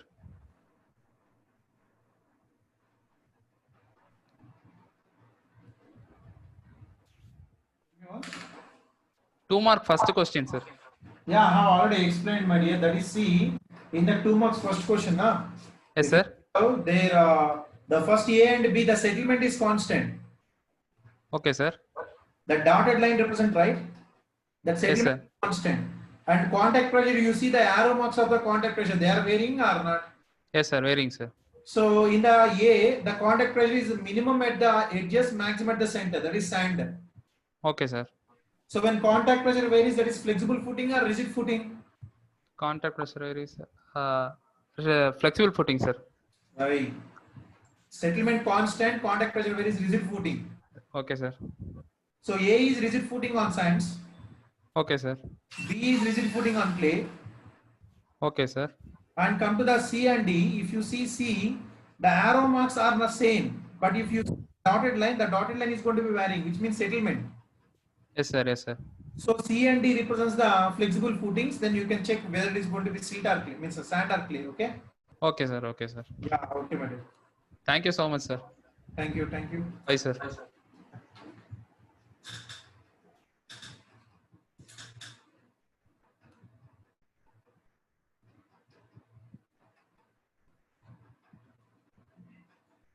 Next, Miss Nikita. Good afternoon, sir. Good afternoon, Nikita. Sir, in previous grade, 13th chapter, 13th questions. 13th chapter, 13th question. Yes, the vein shear test, right? Yes, sir. Yeah. What happened there? And that answer is getting as 43, sir. In that answer is given as 15. Answer is given as 15 or 10, sir. no. Answer is going to be 10. Answer is going to be 10. You see, the dia you have taken as 50 mm, right? Wait, sir. Pi d square into cu into h by 2 plus d by 6. Yes. Yes, sir. If you substitute t value as 4.6, Yes. dia Yes, 50 mm as 0.05 meters, yes, sir. and length as 100 mm. That's going to be 0. See, that's not 10 mm. That's 100 mm.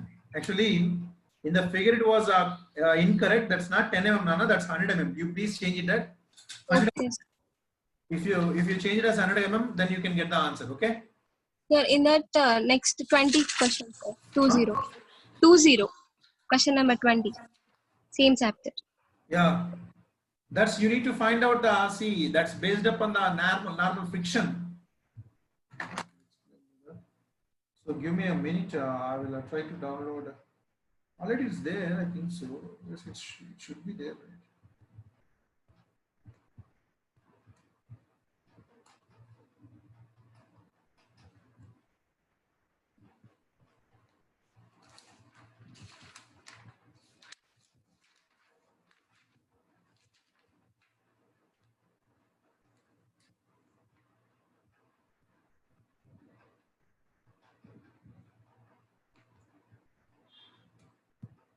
Gate, right? Yes, sir.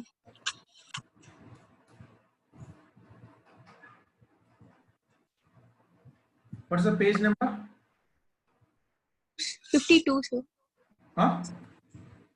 3 అనుకో.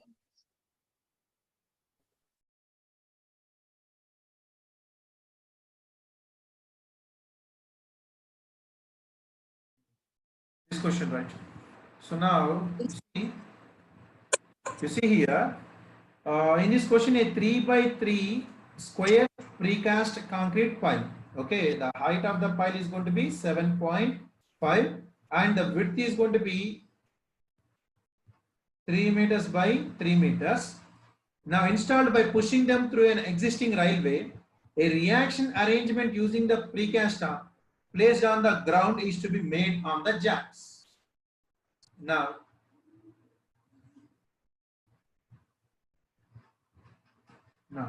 at each jack,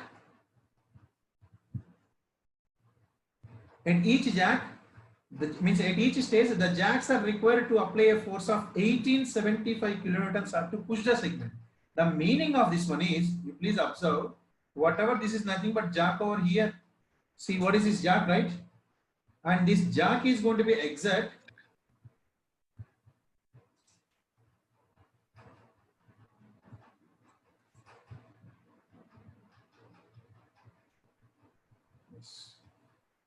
And this jack is going to be exert a tensile force of 1875 kilonewtons.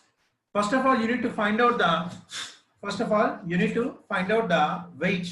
So now what they're asking is, see,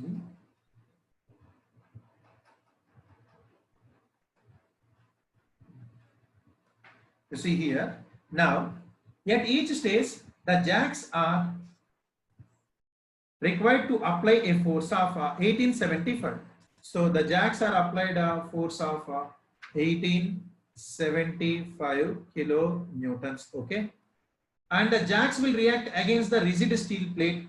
So this is the jacks and is going to be rigid steel plate would be there. So this is the normal or tangential force over here. This is a tangential force or not? Yes, sir. Force.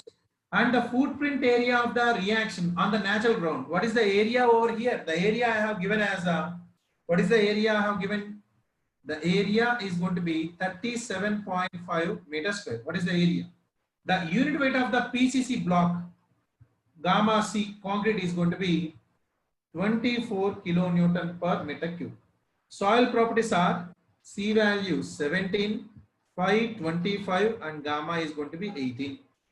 Assuming that reaction has a rough interface and the soil properties of that soil, see, this reaction has a rough interface, and what is the factor of safety? See, what is the factor of safety? What is the factor of safety here? You observe, this is the weight of the block and this is the tangential force, and what is the reaction?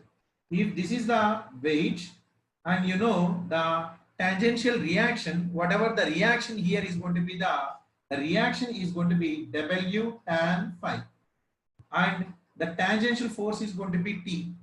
So what is the factor of safety is shear strength by shear stress. Shear strength means a normal force. See, you please observe, resisting force by tangential force into area. So area will get cancelled. Now what is the resisting force? Resisting force means shear strength into area. C plus sigma into tan phi into area. C into A plus sigma into A into tan phi. Okay.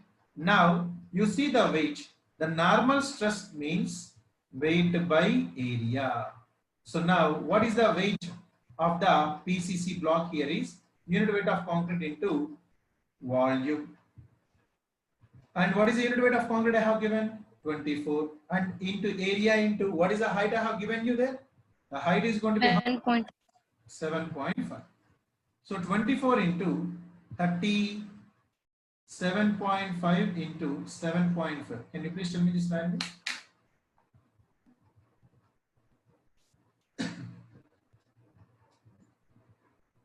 into 37.5 into 7.5, which is going to be 750 kilonewtons. So from this I can write weight is nothing but sigma into A. Now what is the resisting force? C value given as 17 into 37.5 plus weight 6750 into tan 25. Can you please tell me this value? 17 into 37.5 plus 6750 into tan 25. This value is going to be 37850. Sorry. 3785.07. So now, what is the factor of safety over here is, so the factor of safety is equals to 3785.07 by, what is the tangential force given? 1850. 75. Huh? Okay, sorry.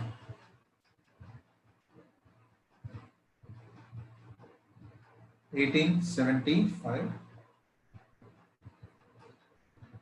3785.07 by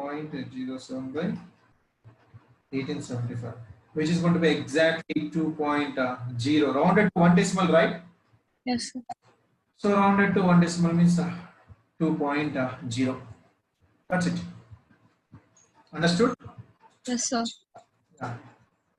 In that same chapter, only second questions. I have little bit of confusion in that, sir.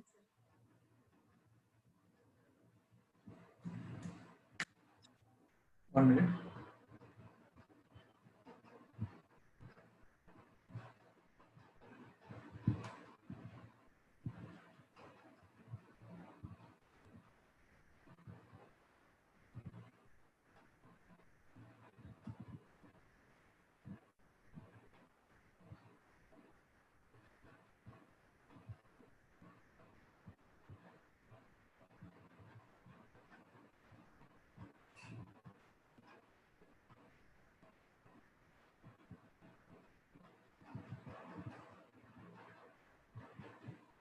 If anybody wants to leave, they can leave. So in the same chapter, right, you are asking? Yes, sir. Question number? Second, 2.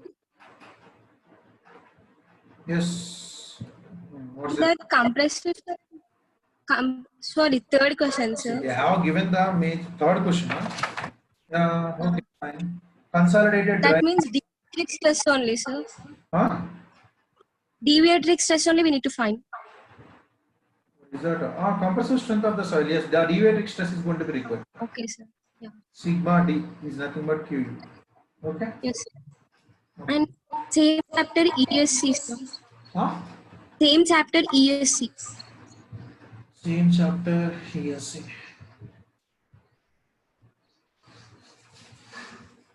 36th question.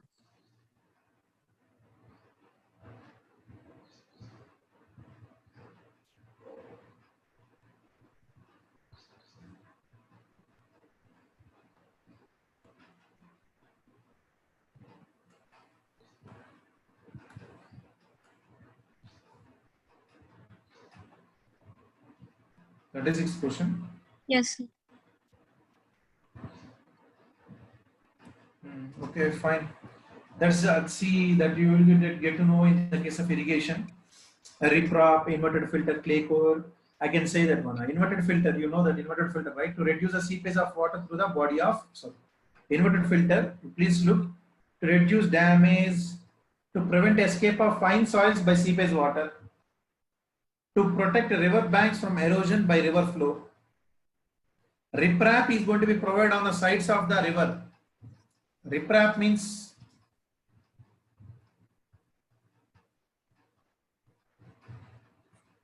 river, na? So you can see some solids will be there or not. Some rocks will be there. This is known as a riprap, and this is a flow of water. And clay core. Clay core is to reduce the seepage of water through the body of dam. For the clay core, for the clay coat, the answer is going to be 4. And riprap to prevent the river banks from erosion. And inverted filter to reduce the damage due to liquefaction of saturated granular soils during earthquakes. 3. Because if you provide a liquefaction, then there is no possibility of effective stress can be inverted filter, then there is no possibility of effective stress can be 0. And sorry. Inverted filter is to prevent escape of fine soils by seepage water. 2. And sand columns is going to be remaining. 3. 2, 1, 4, 3. Miss Nikita? What is meant by riprap, sir, actually? Riprap means whatever the sea, I can show you in the figure. In the case of the canals, sides you can see some boulders would be there or not. Yes, sir. Broken stones, whatever the broken stones, that is nothing but riprap. Yes. Revetment. Not revetment. Revetment is different. Riprap is different. Okay. Like 35th question, sir. Can you explain? Just I'm getting confusion in 35th question, sir. Same chapter. Yes, sir. Above question only.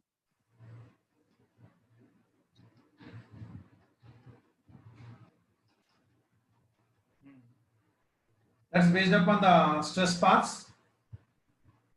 I'll tell you. See, embankment construction. Construction is loading.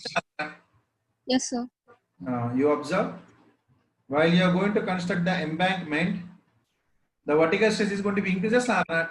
Sir. So that's known as a loading. And from the options, please.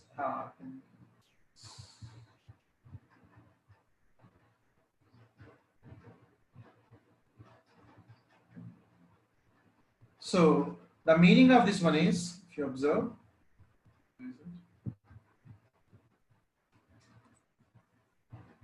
what is meant by stress path? P sigma 1 plus sigma 3 by 2 Q sigma 1 minus sigma 3 by 2. So in A, embankment construction,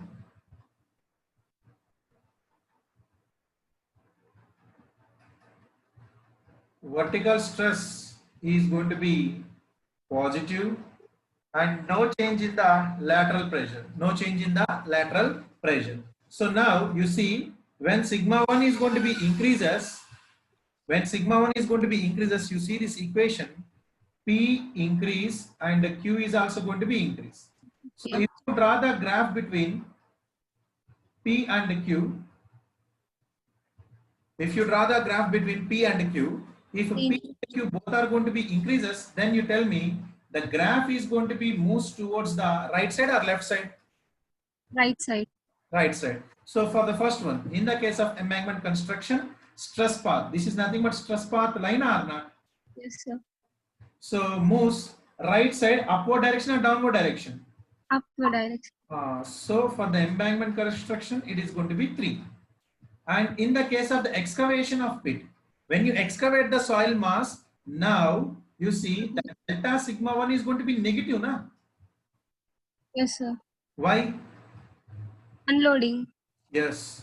Then delta sigma 3 is going to be 0. So when delta sigma 3 is going to be 0, no change in sigma 3. But see, in this case, you observe this PQ is there, right? You just look over there and tell me when sigma 1 is going to be negative, P will decrease and Q will decrease. P comma Q both will decrease or not? Yes or no?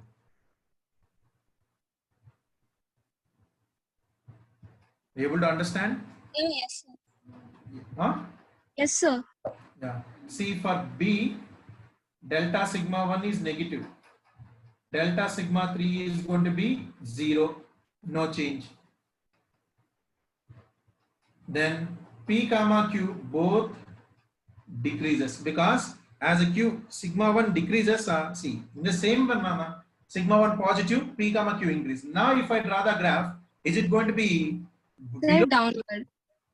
Is it going to be below or above? Below. Below. So this is for A and now this is for the B. Whatever this is for the B because C, P decreases and Q is also going to be decreases. Now what is the answer? Stress path will move downward or upward? Downward in left direction. Yes, very good. So now what is the answer over here is for this one. Stress path move Second one. right downward. So for this one too. Now let's come to the last one. It's hydrostatic loading. What is the meaning of hydrostatic loading? What's the table? What is the meaning of hydrostatic loading? Hydrostatic loading means all the directions the stress is going to be same or not? Yes, sir. All the directions the stress is going to be same. Sigma 1 and sigma 3 same. When sigma 1 and sigma 3 is same, that is known as hydrostatic loading. Yes or no? Yes, sir. When there is hydrostatic loading, then whatever the change in effective stress is going to be zero. Change in Yes. horizontal and lateral stress both are going to be zero. No change, na? Yes, sir. So when there is no change, you please tell me here. Stress path moves along horizontal axis. Along the horizontal axis. That's it. Yes, sir. So this is for whom? This is for like C. Similarly, lateral expansion. Lateral expansion means, in this case, delta sigma 1 is 0. Expansion means delta sigma 3 is going to be positive. Yes, sir. So now you tell me what is the happens over here. In this case, the delta sigma 3 positive. Sigma 3 is going to be increase means a Q decrease and P is going to be increase. Increase. P increase, but Q is going to be decrease. So now moves leftward. Lateral expansion, na? Yes.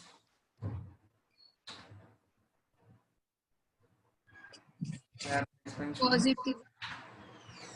No, it should be moving. Stress path move should move upward and left side. Left side means the Q should decrease, P should decrease, and the Q should increase. Yes, this is the delta sigma 3 as a negative.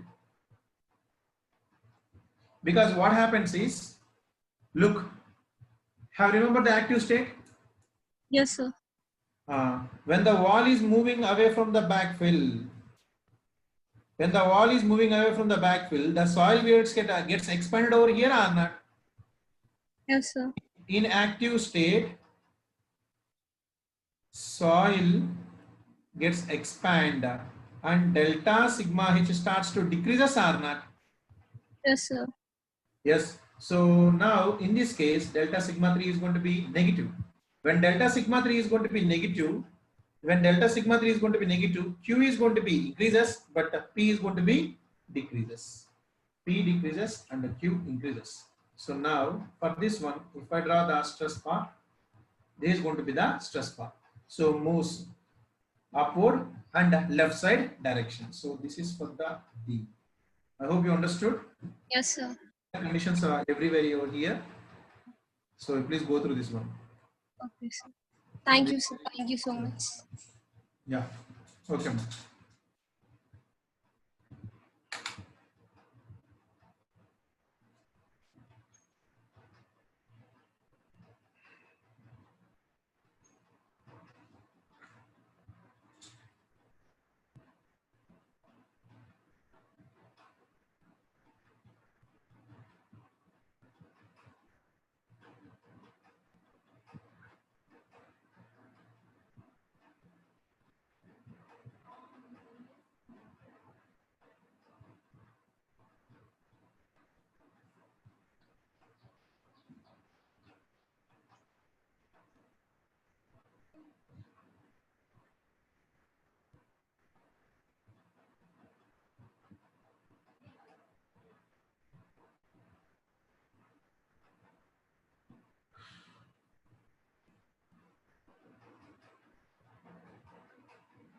What's the time now? So 1:45. Yeah, I have another session. So my dear students and gate people, I hope you very best for your future endeavors.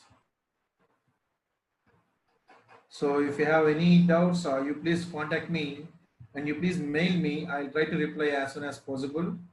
So please.